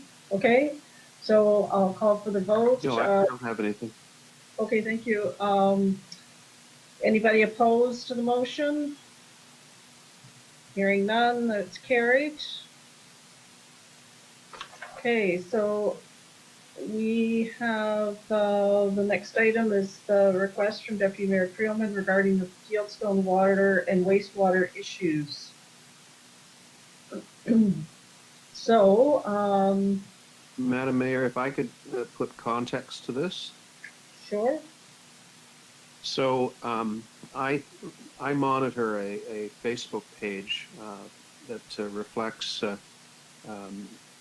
town of Mono from a number of different standpoints, and some of the posts are all and some are not. But there was a bit of an explosion of posts regarding the quality of water in Brookfield, as well as issues having to do with the sewage system. And while I don't credit Facebook with being the oracle of accuracy at all times, I thought it was noteworthy from several standpoints. Number one, in my experience, and I may be sheltered here, I get more calls on water issues from Brookfield than I do from any of the other areas that are served by the municipal water system. So occasionally you'll get a call out of Island Lake in the wake of hydrant flushing, and you can attribute the issue directly to that. But it made me wonder whether there was anything special or unique about the system in that subdivision that would cause those number of issues. Now, it's been suggested that there have been only 11 complaints, but as Councillor Mankalo has suggested, not everybody complains. There's also been questions about water pressure. And what I'm curious about is the timing of the complaints relative to the town's maintenance on our water system. In other words, the flushing. Are the complaints all occurring in the wake of the flushing, or are they spread out over the course of a larger span of time? The other concern I had, and some of this has been addressed in Mark's memo, is that surrounding the assumption of the sewage treatment plan, that whole issue seems to have gone very, very quiet. And council has been briefed on that, but not for some time. So I'm just wondering whether we are making any substantial progress towards a situation where we can assume that plant, or whether we're at stalemate. And finally, the question that I have been asked to pose is there's a lot of resentment over the surcharge for sewage, but am I correct in assuming that if we took over that plant, that there would still be obviously a cost to the homeowners? Would it be the same, greater, or less than what they're currently paying? And to cap it all off, I'm wondering whether we've ever considered a sewage rate, which is a percentage of the water consumption. I know that that would add a complexity, but it would also add an element of fairness as well. I know there's a lot to unpack there, but I thought that I should put this request in context. Hey, Mark, did you want to start off? I didn't keep extensive notes, John, when you were going, but I'll start with the last question. That was that potential to charge based on water use was discussed by the council of the day when they imposed the sewage rate. It was looked at in the context of other municipalities that have done it. There are usually situations where you have all of the water users and the sewage users within the municipality. So it's different than us where we've got the rural and urban situations. But I think, and Mike can correct me, but I think the difference over the total cost of doing it, the way we've done it by flat rate or by actually tracking volume, was 1 to 2% of the overall charge. So you were looking at $1 to $2 a month out of $100. And it's not a surcharge, it's actually the sewage rate. There was never, it's always been proposed on those properties, and it will be there indefinitely.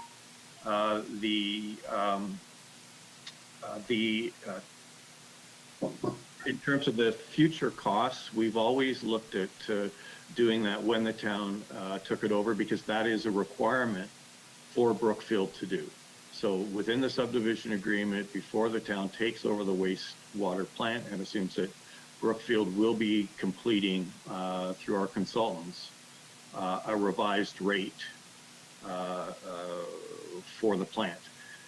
Looking at it from where we are today with what we've collected for reserves and what we're seeing from operating costs from Brookfield, I would not anticipate a decrease on the charge by any means. I think that we think it's pretty close right now to the true costs and keeping our capital in place as well. So I think the rate you see is the rate you're going to see in the future, even when the rates study's completed.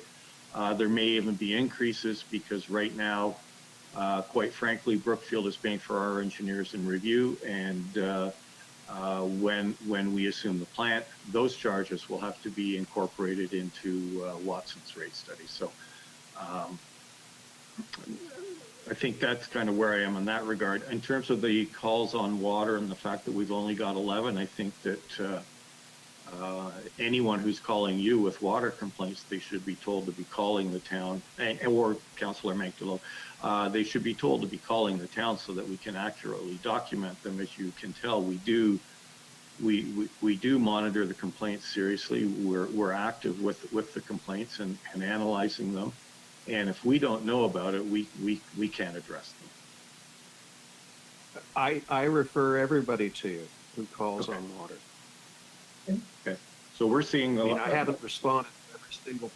I haven't responded to every single post I've seen on Facebook, but it does raise the question of whether we should be doing some sort of public awareness or education plan with regard to our water users and those in the subdivision who are on the treatment plant as to what they do when they have a water issue, maybe a checklist in terms of things like if they filter their water or if they have equipment that softens the water, maybe they should be checking that out first before they call the town. But there's a lot of misunderstanding out there would be a kind way of putting it with regard to this. And again, I can come back to my point, and that is there seems to be more of it coming from this subdivision from our other subdivisions that are on water.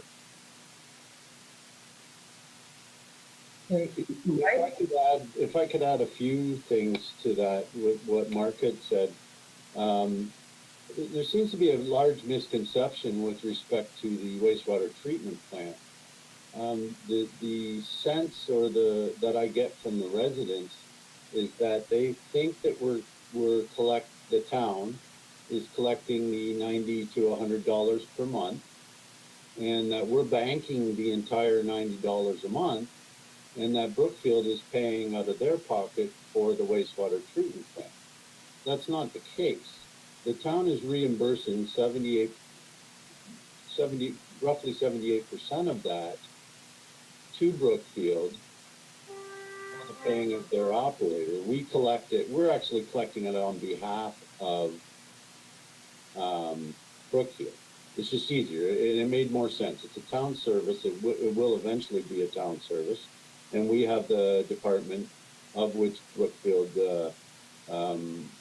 paid during development charges to get running.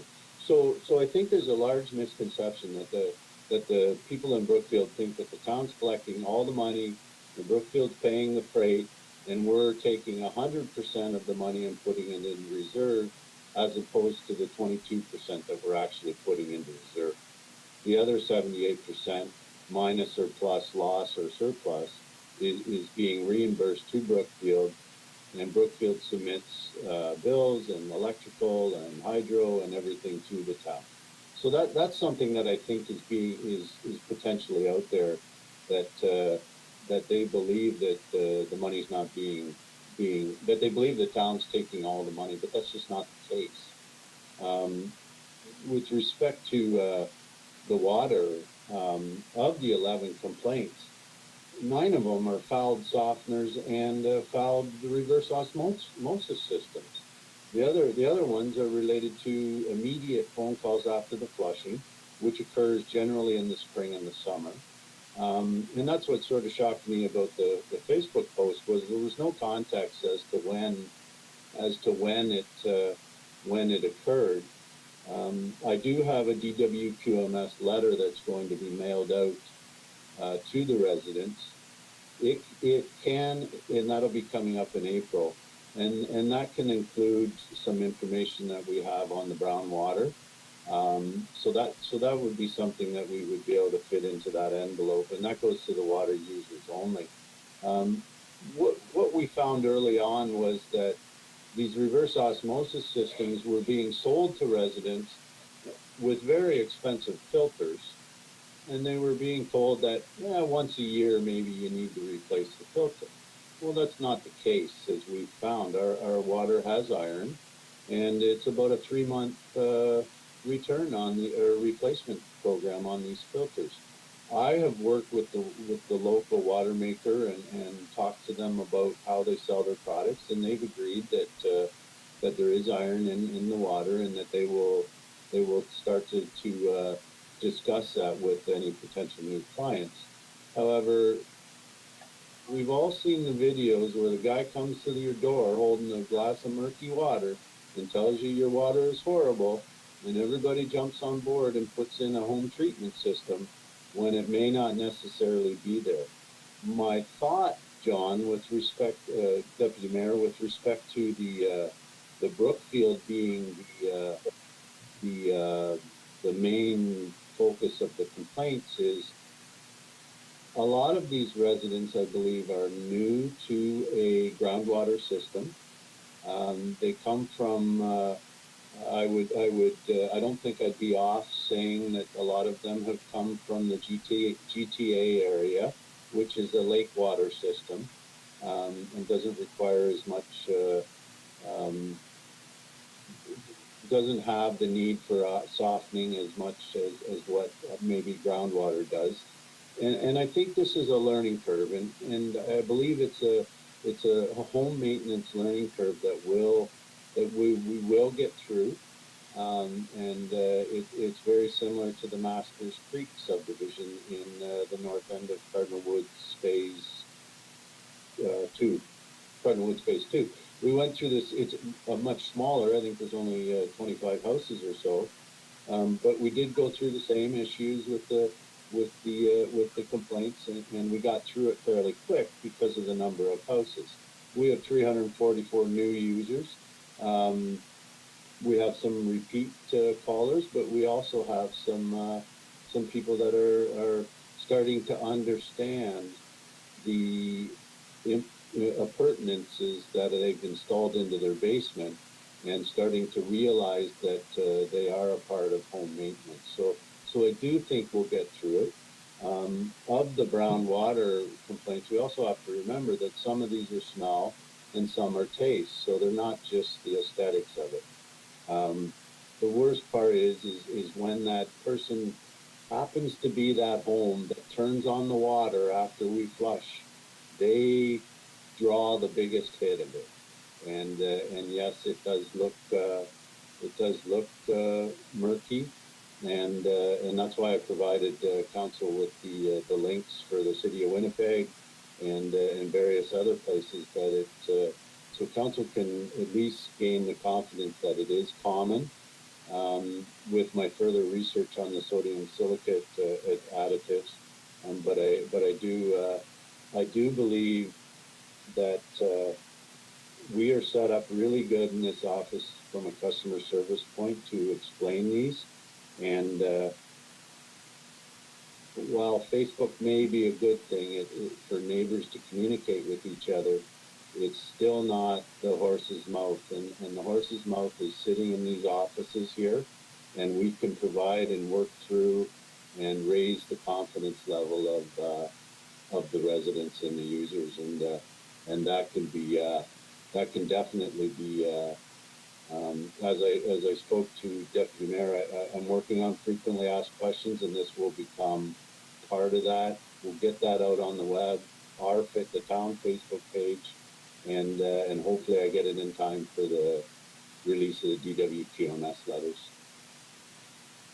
John?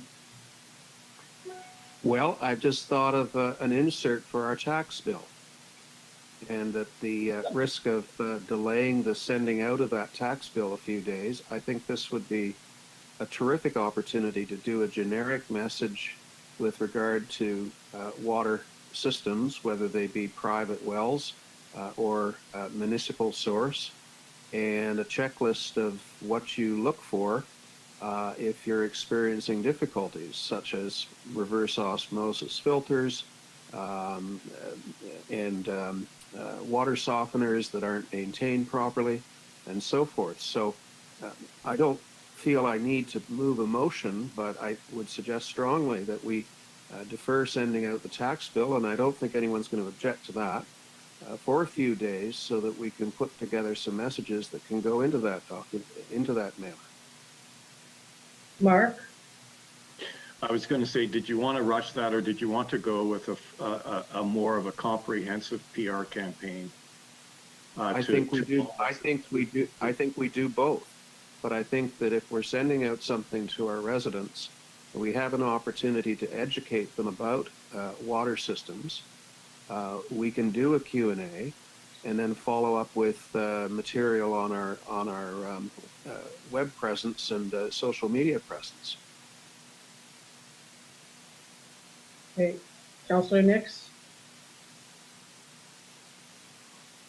Just while we're on the subject of Brookfield and the sewage treatment plant, we have not assumed ownership of it yet, and there's a couple of issues. One is the number of tiles, the drainage tiles, but the other was, and Mike, this is my question for you, have we ever received the final report or a forensic report or whatever was required on why there was a breakdown in that plant? Do we know for sure now what happened?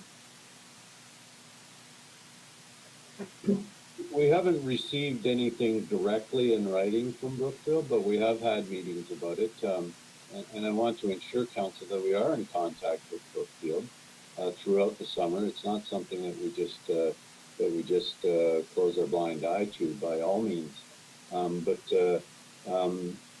There were discussions before Christmas with Brookfield, and they've been sort of resent to them of late. Brookfield is going through a change of ownership of the operator, which was ASI, and now it's Deferred. It was purchased by another company. Matt Donor and I sat through a meeting before Christmas. They're looking deep into the efficiencies of the plant, the SCADA operations, and they're working through that process right now with the new operator, which we believe will provide us with a lot of efficiencies in the new year. With respect to the commitment of the manufacturer as to what occurred, I don't know if you'll get that.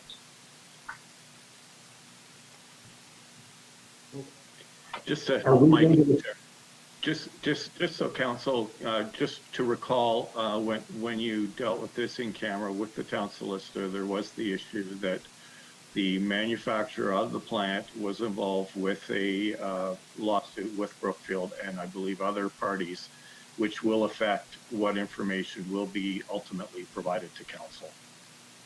Yeah, that's about as far as I could really go with that in open council. Okay.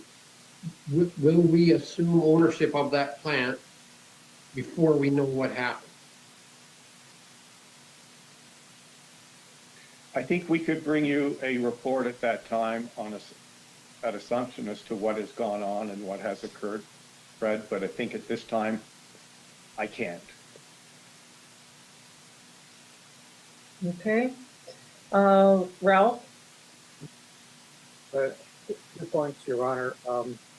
When I canvassed through Brookfield, probably the commonest discussion was around water and the lack of understanding of what the $99.79 involved, what that meant, and who was getting it, etc. So I think, Mike, in your info, Water bills instead? that are on our water system. Right. Okay, so then, okay, that's appreciated. Okay, so is there anything more on this? Oh, sorry. No, go ahead. Can a draft? So if there's nothing further on item 6, then we'll go on to item 7, the Vianet application Stager, and There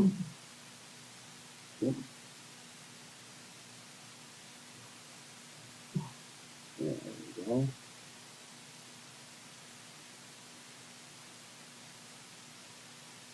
Can you see all of that? Sharon, and any discussion? Okay, call for the vote. Is anyone opposed? Yes, Deputy Mayor? Madam Mayor? Yeah. I just had a few comments. I want to acknowledge the great effort to grant the. Okay. Yes, Mark. Yeah, this has all come up since the last council meeting, I think, as you're aware. The only obligation, I would say that's the extent. Is anyone opposed to the motion? Seeing none, that's carried. Okay, so now do we want to have a 10-minute break? Yes, Ralph? Comment about influencing our MPPs and MP. I'm wondering if it would be appropriate that we had a small group of people who acted as our public relations group to push this. You know, the behind-the-scenes efforts that might be needed to this, but would that be a worthwhile idea? Absolutely. 2 or 3 people who could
27 items.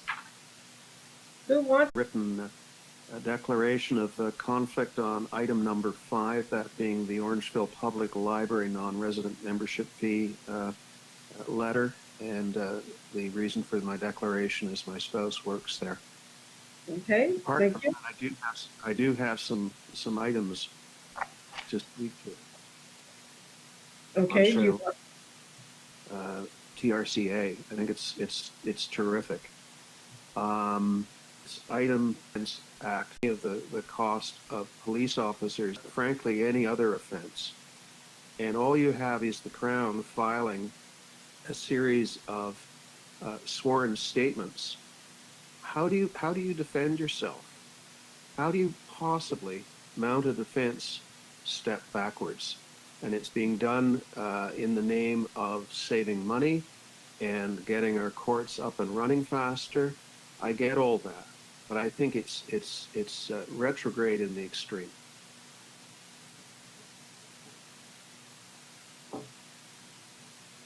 Those are my items.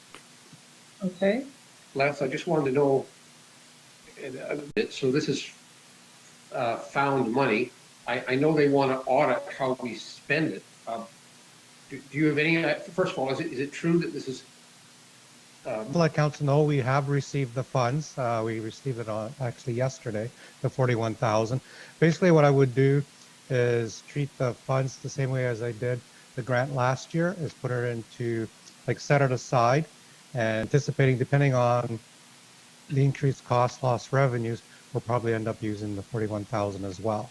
There's no strings attached how we use it, as long as it's towards pressure points in a municipality. Okay. My next one, I don't know, maybe it's for Mark, but it's on number 13. We're being told we could have powers, our bylaw enforcement officer could have powers about enforcing some things. Are we? I was trying to think of what we could do, or if anything. Is it Solicitor General? I guess it's Municipal Affairs. We've just been forwarding them on to Nikki, saying we trust our, we're going to proceed accordingly. Eugene is out there, but if he's running into any COVID-related complaints, they're going directly to the OPP for enforcement. Okay, and my last one, number 20, Mike, this may be more on number 20, but I got to the wrong place. 21. Anyway, there's going to be a webinar, and I know this isn't a burning issue in Mono, but I think we do have one municipal drain where there's been an issue as to whether or not we should decommission it. These webinars, as if I'd understand anything. It's totally up to council if they want to sit in. I'm scheduled January 14th at 2 o'clock in the afternoon to sit in on it. It's my hopes are one municipal drain issue that I need to respond to the residents and the council on. So there is more than just one. And I know that. In fact, if you look at the map, there's a municipal drain in that one or not. But anyway, I know there's more than one drain, Mike, but there's one where we have some issues. The bulk of that Leader Drive municipal drain got ate up by Cardinal Woods Phase 1. Phragmites wetland. Yeah, I know. Okay. Anything, you're done then, Fred? How about you, Ralph? Do you have anything? You brought up the issue of the certified evidence, and you have a fuller understanding than I do of the implications of this.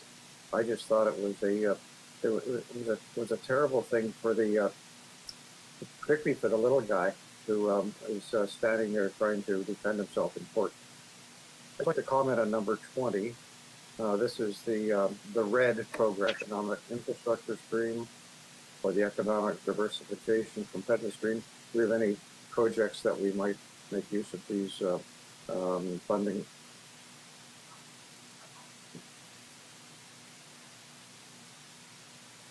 If the questions to Mark or to.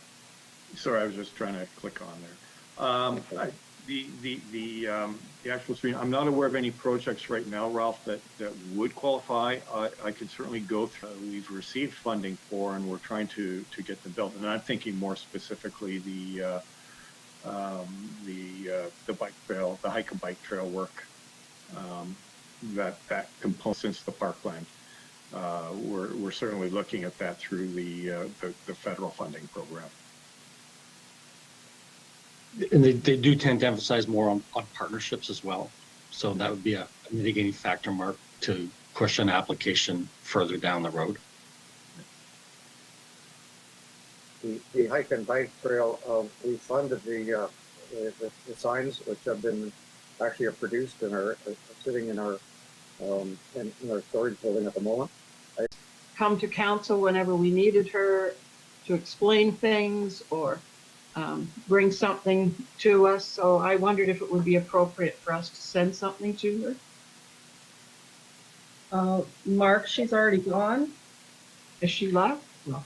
I was going to, without putting John on the spot, ask whether John has seen anything. I haven't seen anything formal other than this email from the OPP. I spoke with Nikki regarding the parks, or on the Parks Committee meeting that we had in late December, and she had basically, I think, acknowledged to us that she was going to be there for a while and that to continue to use her as the contact. But I understand there have been some formal announcements made, but I don't know how that impacts the actual detachment and how much relates to the Orangeville and Shelburne situations. Is there an opportunity that you could get in touch with the detachment and ask on our behalf? Because it would be nice to know that we have clarity, and because if she has already left, we'd have to have a forwarding address to send her a letter. And if she hasn't, then we've got time to get it to her before she goes. So if you can find that out, that would be great. And was that the only one that you had, Sharon? I just an appreciation for the letter, number 6, the letter to Premier Ford and the Honorable Yakabuchi. I thought that was well written and well stated, and I would assume we have heard, or perhaps the county has, but we haven't heard an answer to that. And we know what happened, but a further explanation might be would be appreciated in that. But I that was a good letter. Thank you. That's it. Oh, okay. So if there's nothing further on Schedule A, we have a motion that we accept Schedule A to this agenda. Could I have a mover? Moved by Martin, seconded by Nix. Any discussion? Again, Madam Mayor, I'd ask that the motion be split to separate out. Yes. Public member. Okay. So if we can amend the motion to say excluding what was the number again, John? I don't have it in front of me, but I believe it was 4. 5, yeah, excluding item number 5. So you can vote on the motion that's on the floor. So if anybody is opposed, okay, so that's carried. And then I guess we need a further motion that we accept Schedule A, item number 5 to this agenda. And John has reclused himself, so I need someone to move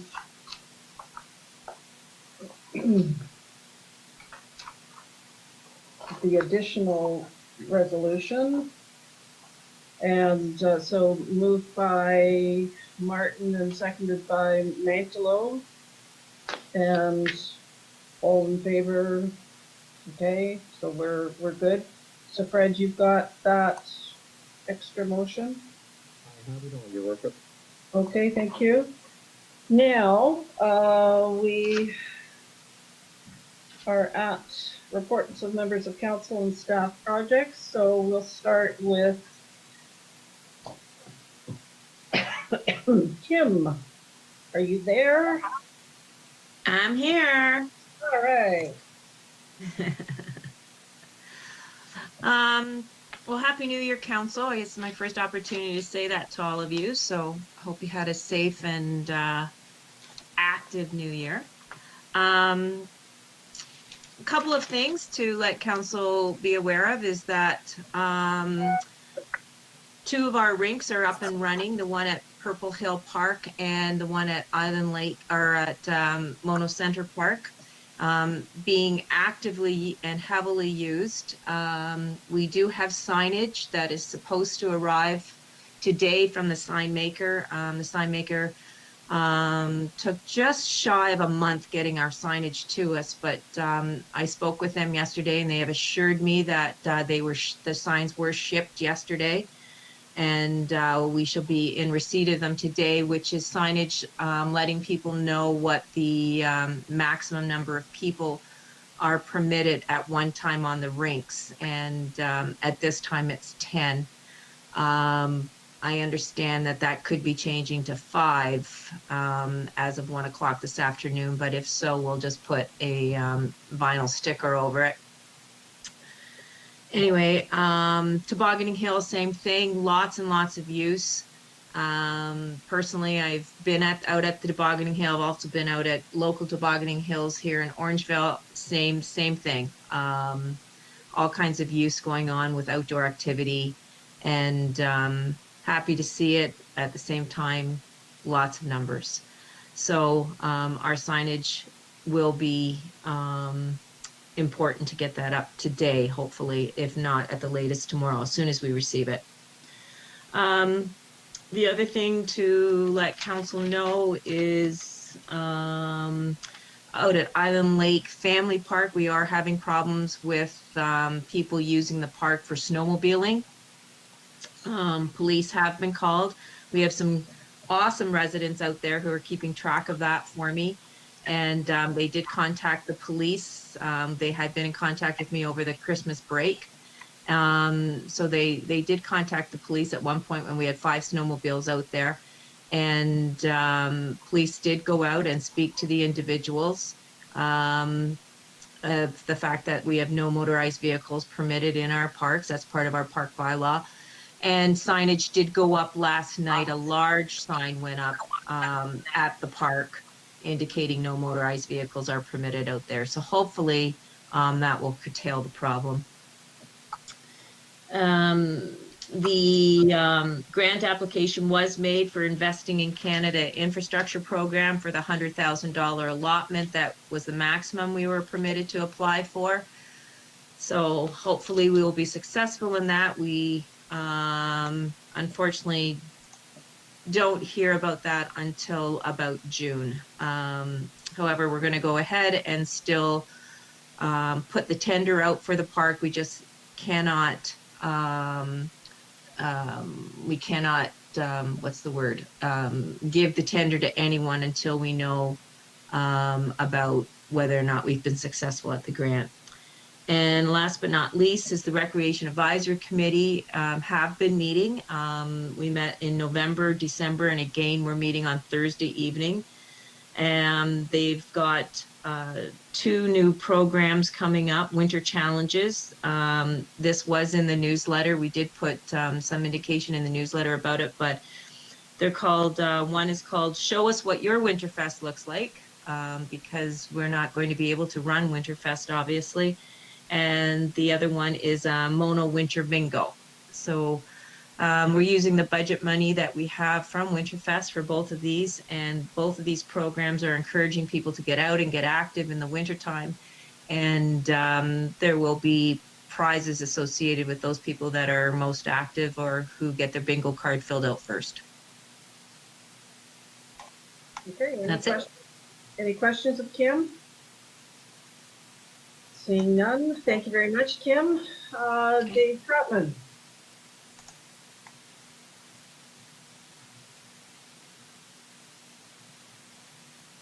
Thank you, Mayor Ryan. I hope everybody can hear me. We have a lot of things on the go. It's going to be another busy year. We do have a committee of adjustment meeting coming up on Jan 21st. for a lot bounty application. So I will be getting involved in preparing the agenda, the plan report, and so forth. I guess before I forget, we have a new assistant on board as of yesterday. Her name is Susan Pottle. So we've welcomed her aboard. She's a local person here with her family in Orangeville, and she has started and going through some training. Mike has her on health and safety, of course, and Jake has her on IT security training. So she's had a busy day, and I guess including today, 2 days and going forward. So she will be involved, of course, in assisting me with the various applications and committees and council matters I've got to deal with. So it's good to know she's here and on board. I have had a bit of an update on the hotel site. It's sort of going in incremental stages. So I'm expecting to see an application. Well, they've got to get through a minor variance application first. So that's expected the next short while. I have nothing at this point, but they've made little bits of progress along the way with feedback from both from Public Works and our engineers. So it's just a bit of an update there.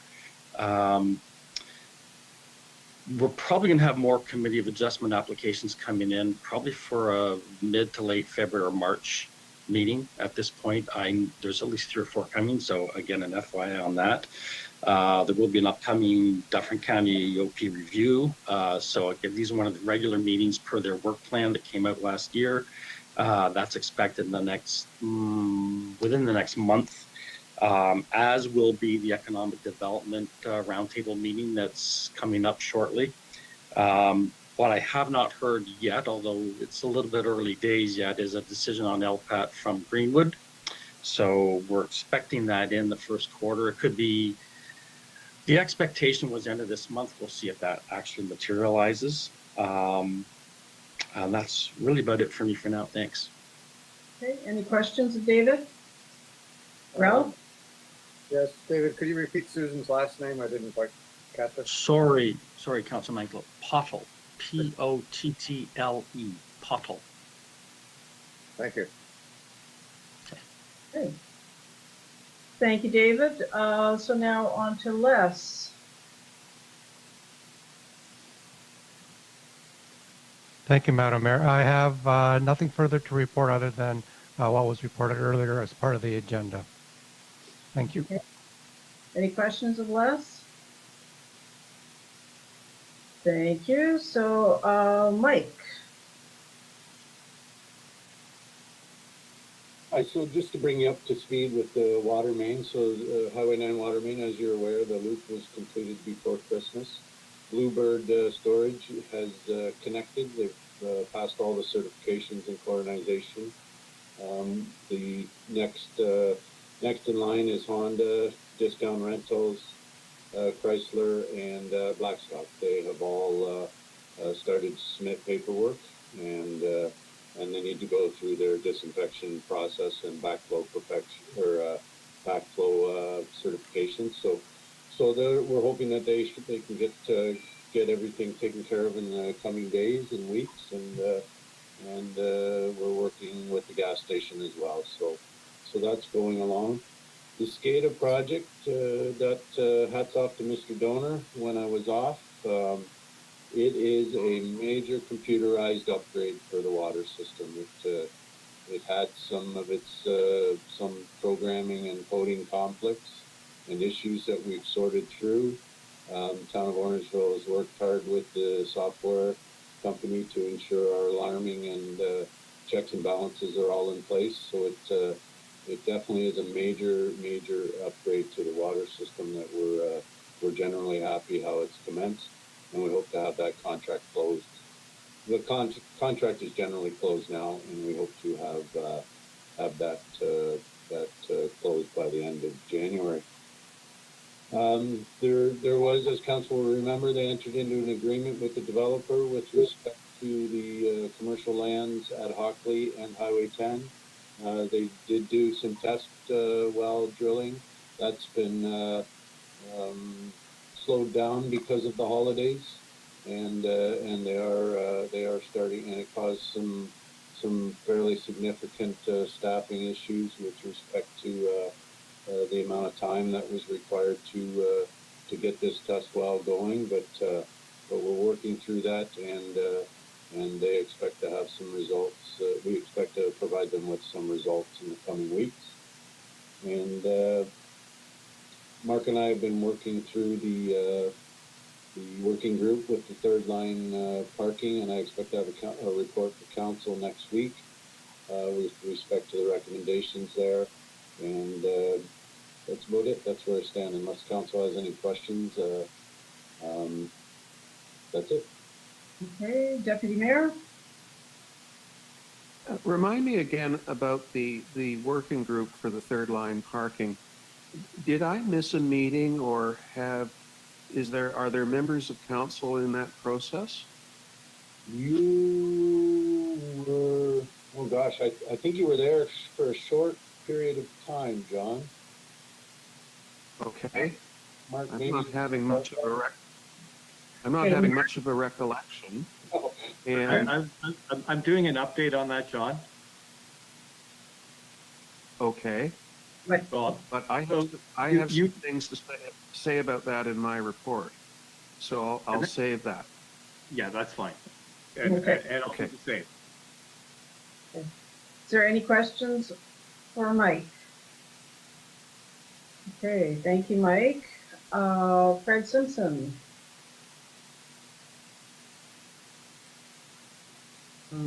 Okay, so we have a couple of campaigns under the way. We're putting together, of course, the animal licensing program, which we'll have to make sure we inform people that we're taking that over. That's the selling of dog tags in-house. The first stage of that, as we earlier mentioned, we're putting something in the tax notice that's going out in a couple of weeks. We, of course, will be putting together the public relations campaign that we talked about regarding water and wastewater for the users of those systems. We still have to do the plastic bag bylaw campaign. That was ready to roll out starting late last year, but I held off on it as council made a couple minor amendments to the bylaw. So we haven't started that campaign yet. So there is, we may be stressing the council budget on citizen engagement, but I'll work through that with Les and Mark to see exactly how much has to be spent out of that budget and how much is concurrent with our other various communications, such as the newsletters. Okay. Any questions of Fred?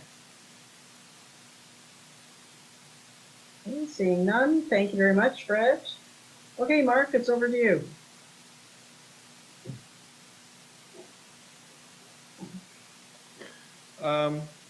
Very busy since the last council meeting. So as you're aware, dogs were a huge issue, and we'll deal with that in camera later. I was also involved with ICON and John. The Monoparks Committee, which John has indicated, we did have our first meeting on the 17th of December. And as John, you are correct. You I think had to go to another matter later in that meeting. The committee's agreed to meet on a monthly basis, and we're going to be doing that on the fourth Thursday of the month. So you haven't missed a meeting. It'll be coming up in January, and I'll be sending out notices on that. Unfortunately, the meeting started with some technical issues that were all self-inflicted by myself in the way that I set up the meeting, and I won't do that again. So those are some issues. I saw Fred had raised his hand. Did you want me to answer them as we go, Your Worship, or finish? Well, sure, if you want that. Is John Riley on that committee? John is not on that committee. The only non-staff member on the committee is Deputy Mayor Creelman, and that was at the request of council. So this is a working group staff committee. It's not a council committee in that regard. John Riley thinks he's on some committee to do with the parks. John Riley would like to be on that committee, And I think that there may be an opportunity for some involvement at the time that we get into the park planning. I think at this point in time, we're looking at enforcement issues, not primarily, but that's kind of the level that we're looking at, is just trying to get ourselves organized. Like I said, we've only had the one working committee meeting, and it was really just to decide how we would function and the process to move forward.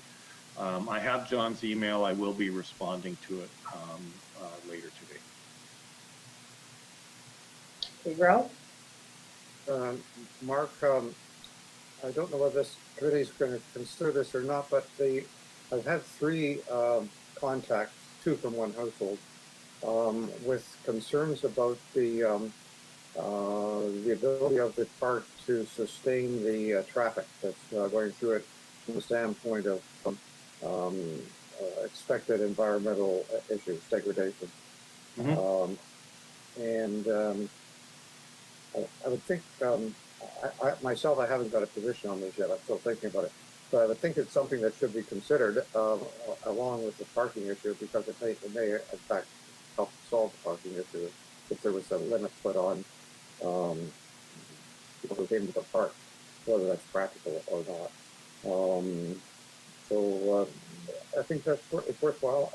If you haven't received them, I'll forward the emails on to. They're from Catherine, Lindsay, and Dale. Forgotten Dale's last name. Wood. Okay, Wood. So that's. Did you want to comment on that? Thought? Oh, I think.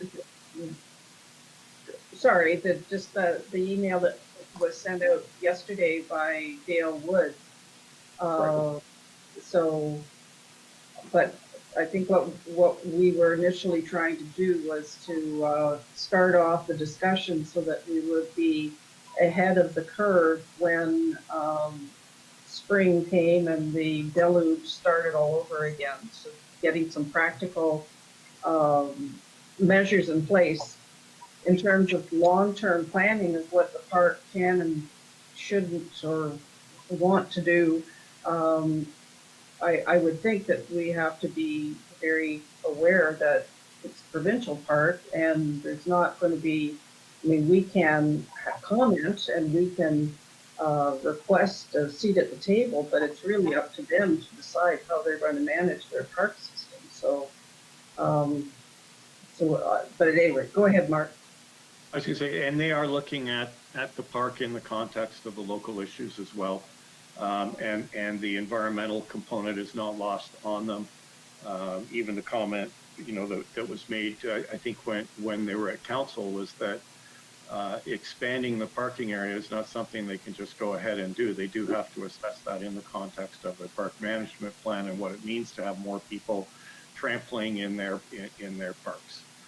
They're facing this throughout Ontario. It's not just here in Mono. So, John? I was going to say we've had a 3rd email arrive as this meeting was progressing with regard to the idea of a parking lot on the 2nd line. I think it's incumbent upon us, however, to be mindful of the traffic impact potentially of something on the 2nd line, and also the notion of an alternative site, that being off the 3rd line south of the 25th Side Road. And I think Mike raised that as a possibility in the council discussion with Parks Ontario. So I would be very concerned if Parks Ontario were to issue even an interim report at this stage with a recommendation that is not really going over terribly well with a lot of residents along the 2nd line. I think that they should come to a conclusion that something needs to be done to expand their parking, and then let's at that point look at the alternatives and find one which has the least environmental impact and the least impact on residents. Okay. Fred? If my memory is correct, when we had the superintendent in front of us, she said she already submitted a plan, hasn't been approved by management of Ontario Parks, but her plan that she submitted already includes a plan to put a parking lot on the second line. That's at least my memory of that conversation.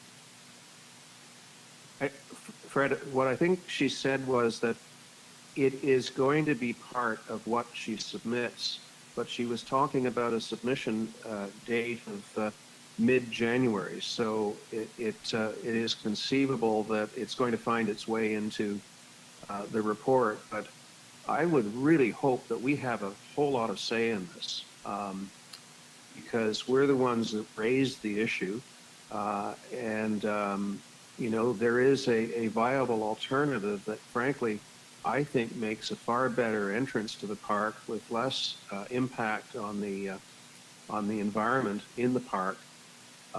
If we're going to prohibit parking on either side of the road in proximity to the existing parking lot, arguably it will push parking further to the north and maybe to the south, but certainly to the north. And if that can be accommodated by a parking lot on a flat piece of land with, as I say, a minimal amount of cutting of trees and so forth, I'm all in favor of that. But I think we need to be on top of this and not simply accept what Parks Ontario wants to do, because, as I say, the opposition to that is mounting. Hey, Mark. Oh, sorry. Sharon. If you want to skate in Toronto on one of the, you need to get a ticket online or whatever you have to do. You have to go for a certain amount of time and all that kind of stuff. If you go to a provincial park in the north, you have to make a plan ahead of time and do something like that. I just think that the numbers are just going to keep increasing, and to address all of those things, I think it certainly should be on the provincial parks to take a look at people subscribing, going for that day, getting a day pass or whatever it is. I guarantee it's going to get worse. Even on Sunday, did a quick drive by and it was 4 o'clock. There were still all kinds of cars in that parking lot on the third line, as well as not too many right at Mono Center. And I didn't go up the road. But, you know, I just think that there needs to be a better plan, more holistic, and not just us worrying about where we're going to put these people to park. It really disturbs me that there's not the responsibility on the other side to take care of these people and monitor it. Anyway, that's my little speech. Okay, thanks. Okay, so back to you, Mark.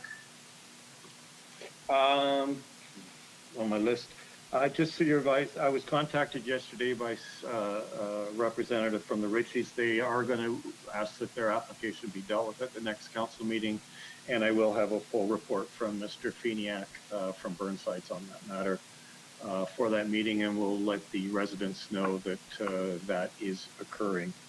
And then finally, I think since the last council meeting, we've since entered the lockdown put forward by the province. We're looking at additional changes today. I don't know what they are as yet. Just so council's aware, the office is the front doors are open at the office right now to allow access to the Mono Internet Center. We've asked people to complete screening before they enter the building. And that we've got signs saying you should have an appointment before entering the building. It is being abused by some people that are just showing up and then banging on the glass. So we'll assess that as we work through this at this point in time.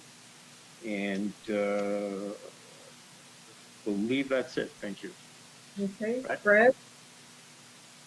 On back to the Ritchie application, that's 2 weeks from today, I guess. And my understanding is they were asked to submit either a new plan or at least a plan that addressed the issues raised at our last meeting. You sent out a copy of a plan they submitted to you, which is identical to the plan we looked at last year. no changes to it. It still has the drainage tile onto the neighbor's septic bed. Is it your understanding that in the next 2 weeks there will be a revision to this plan? Or, and if there is not, why would council entertain a person making an application to us if they're coming back with exactly the same application they did a year ago? Council never made a decision on the application. So council held a public meeting and you withheld doing any deliberations at that time.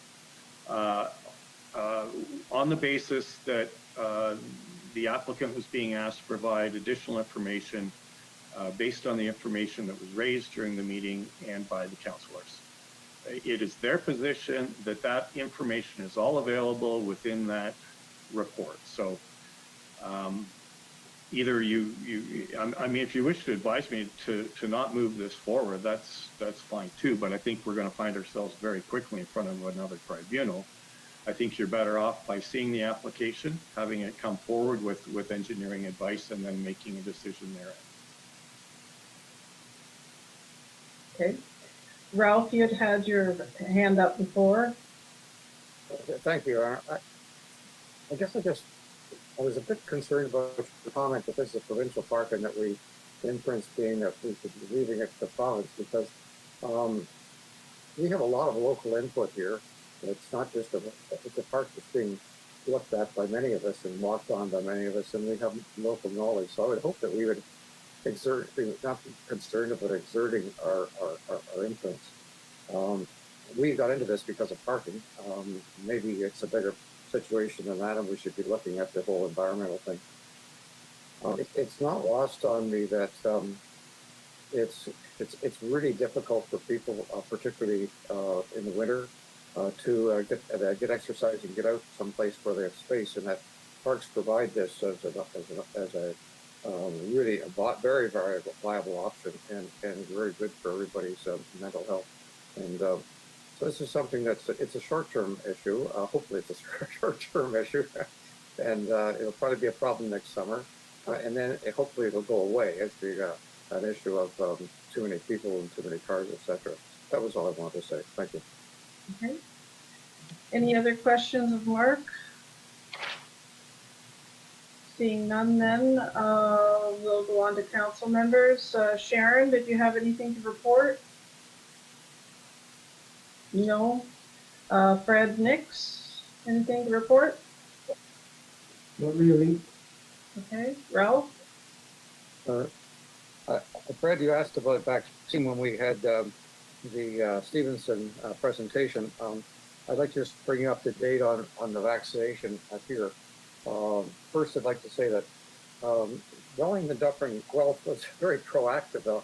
In that last summer, they purchased one of these deep freeze outfits. I think they may be the only health unit in the province that did this, and so they were able to give out the Pfizer vaccine, and they got some this last week. They got 975 doses, and all those doses are given out as of this morning. You might be interested in what's the rollout plan. We will be getting another 1,950 doses of Pfizer probably weekly for the next little while. The supply is that is relatively low concerning the total needs of the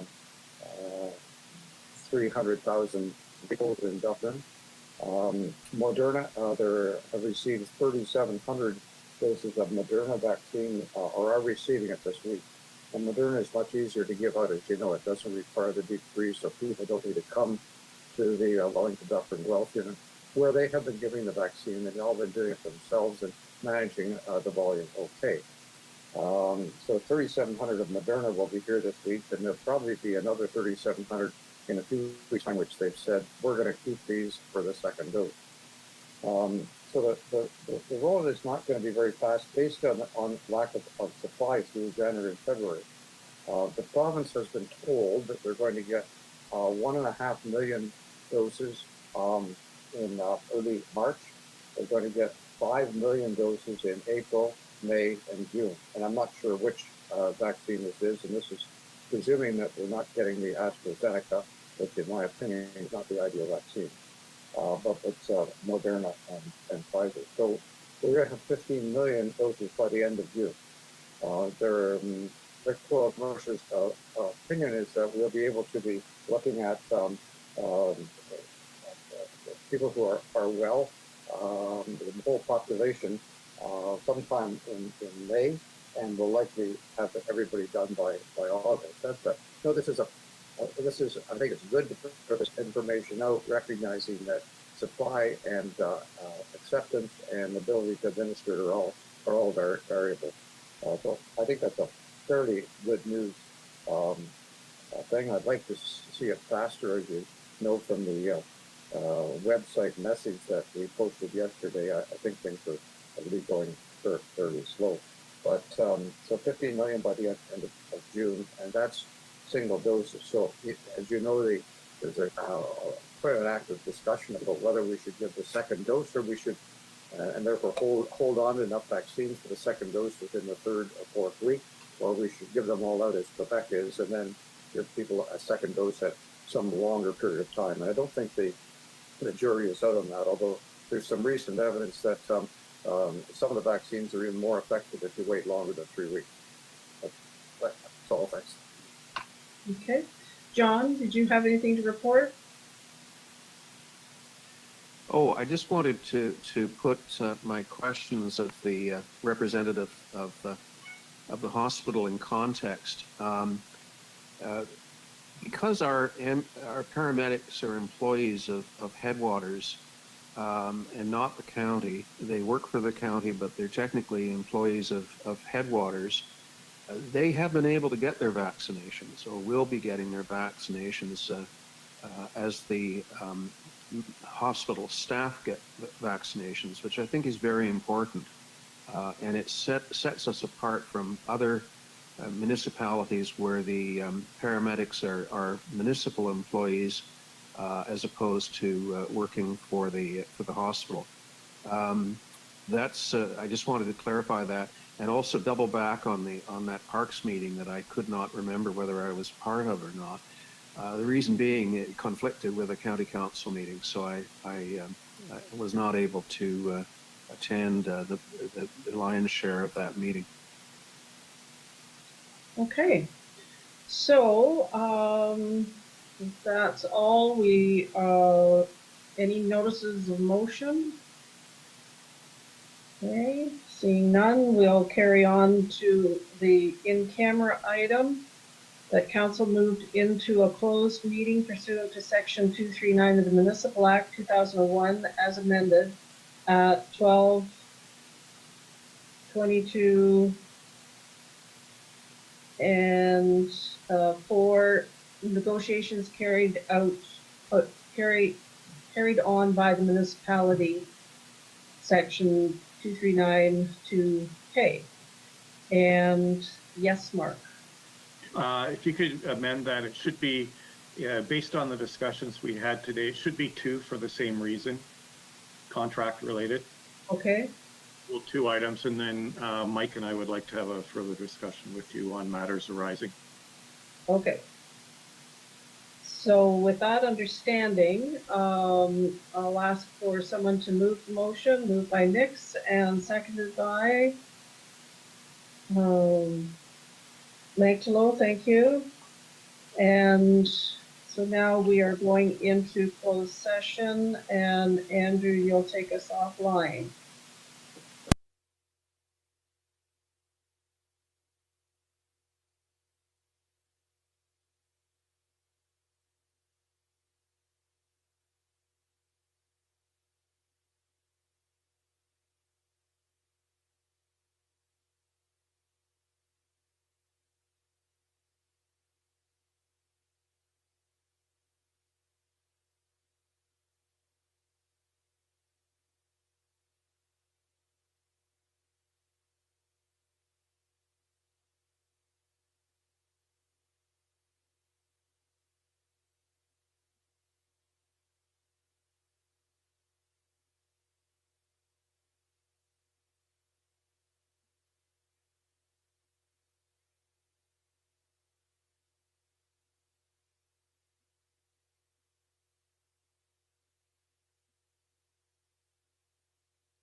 Okay, thank you, Andrew.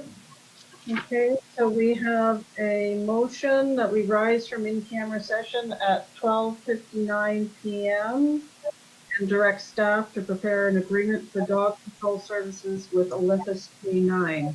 Could I have a mover? Moved by Nix and seconded by Martin. Any discussion? Anybody opposed to the motion? Okay, so that's carried. Great. And is there any other business before we close off? Okay, seeing none then, we have a motion to be introduced and give the necessary readings for bylaw to confirm the proceedings of council and town of Mono in session 1-2021 held on the 12th of January 2021. It'll be signed by the mayor and the clerk, sealed, and engrossed in the bylaw book. Could I have a mover? Moved by Nix and seconded by Mantalo. Anyone opposed? That's carried. And that we adjourn this meeting at 1 PM. And that's moved by Creelman and seconded by Martin. And we're done. Thank you very much, everybody. Have a good afternoon.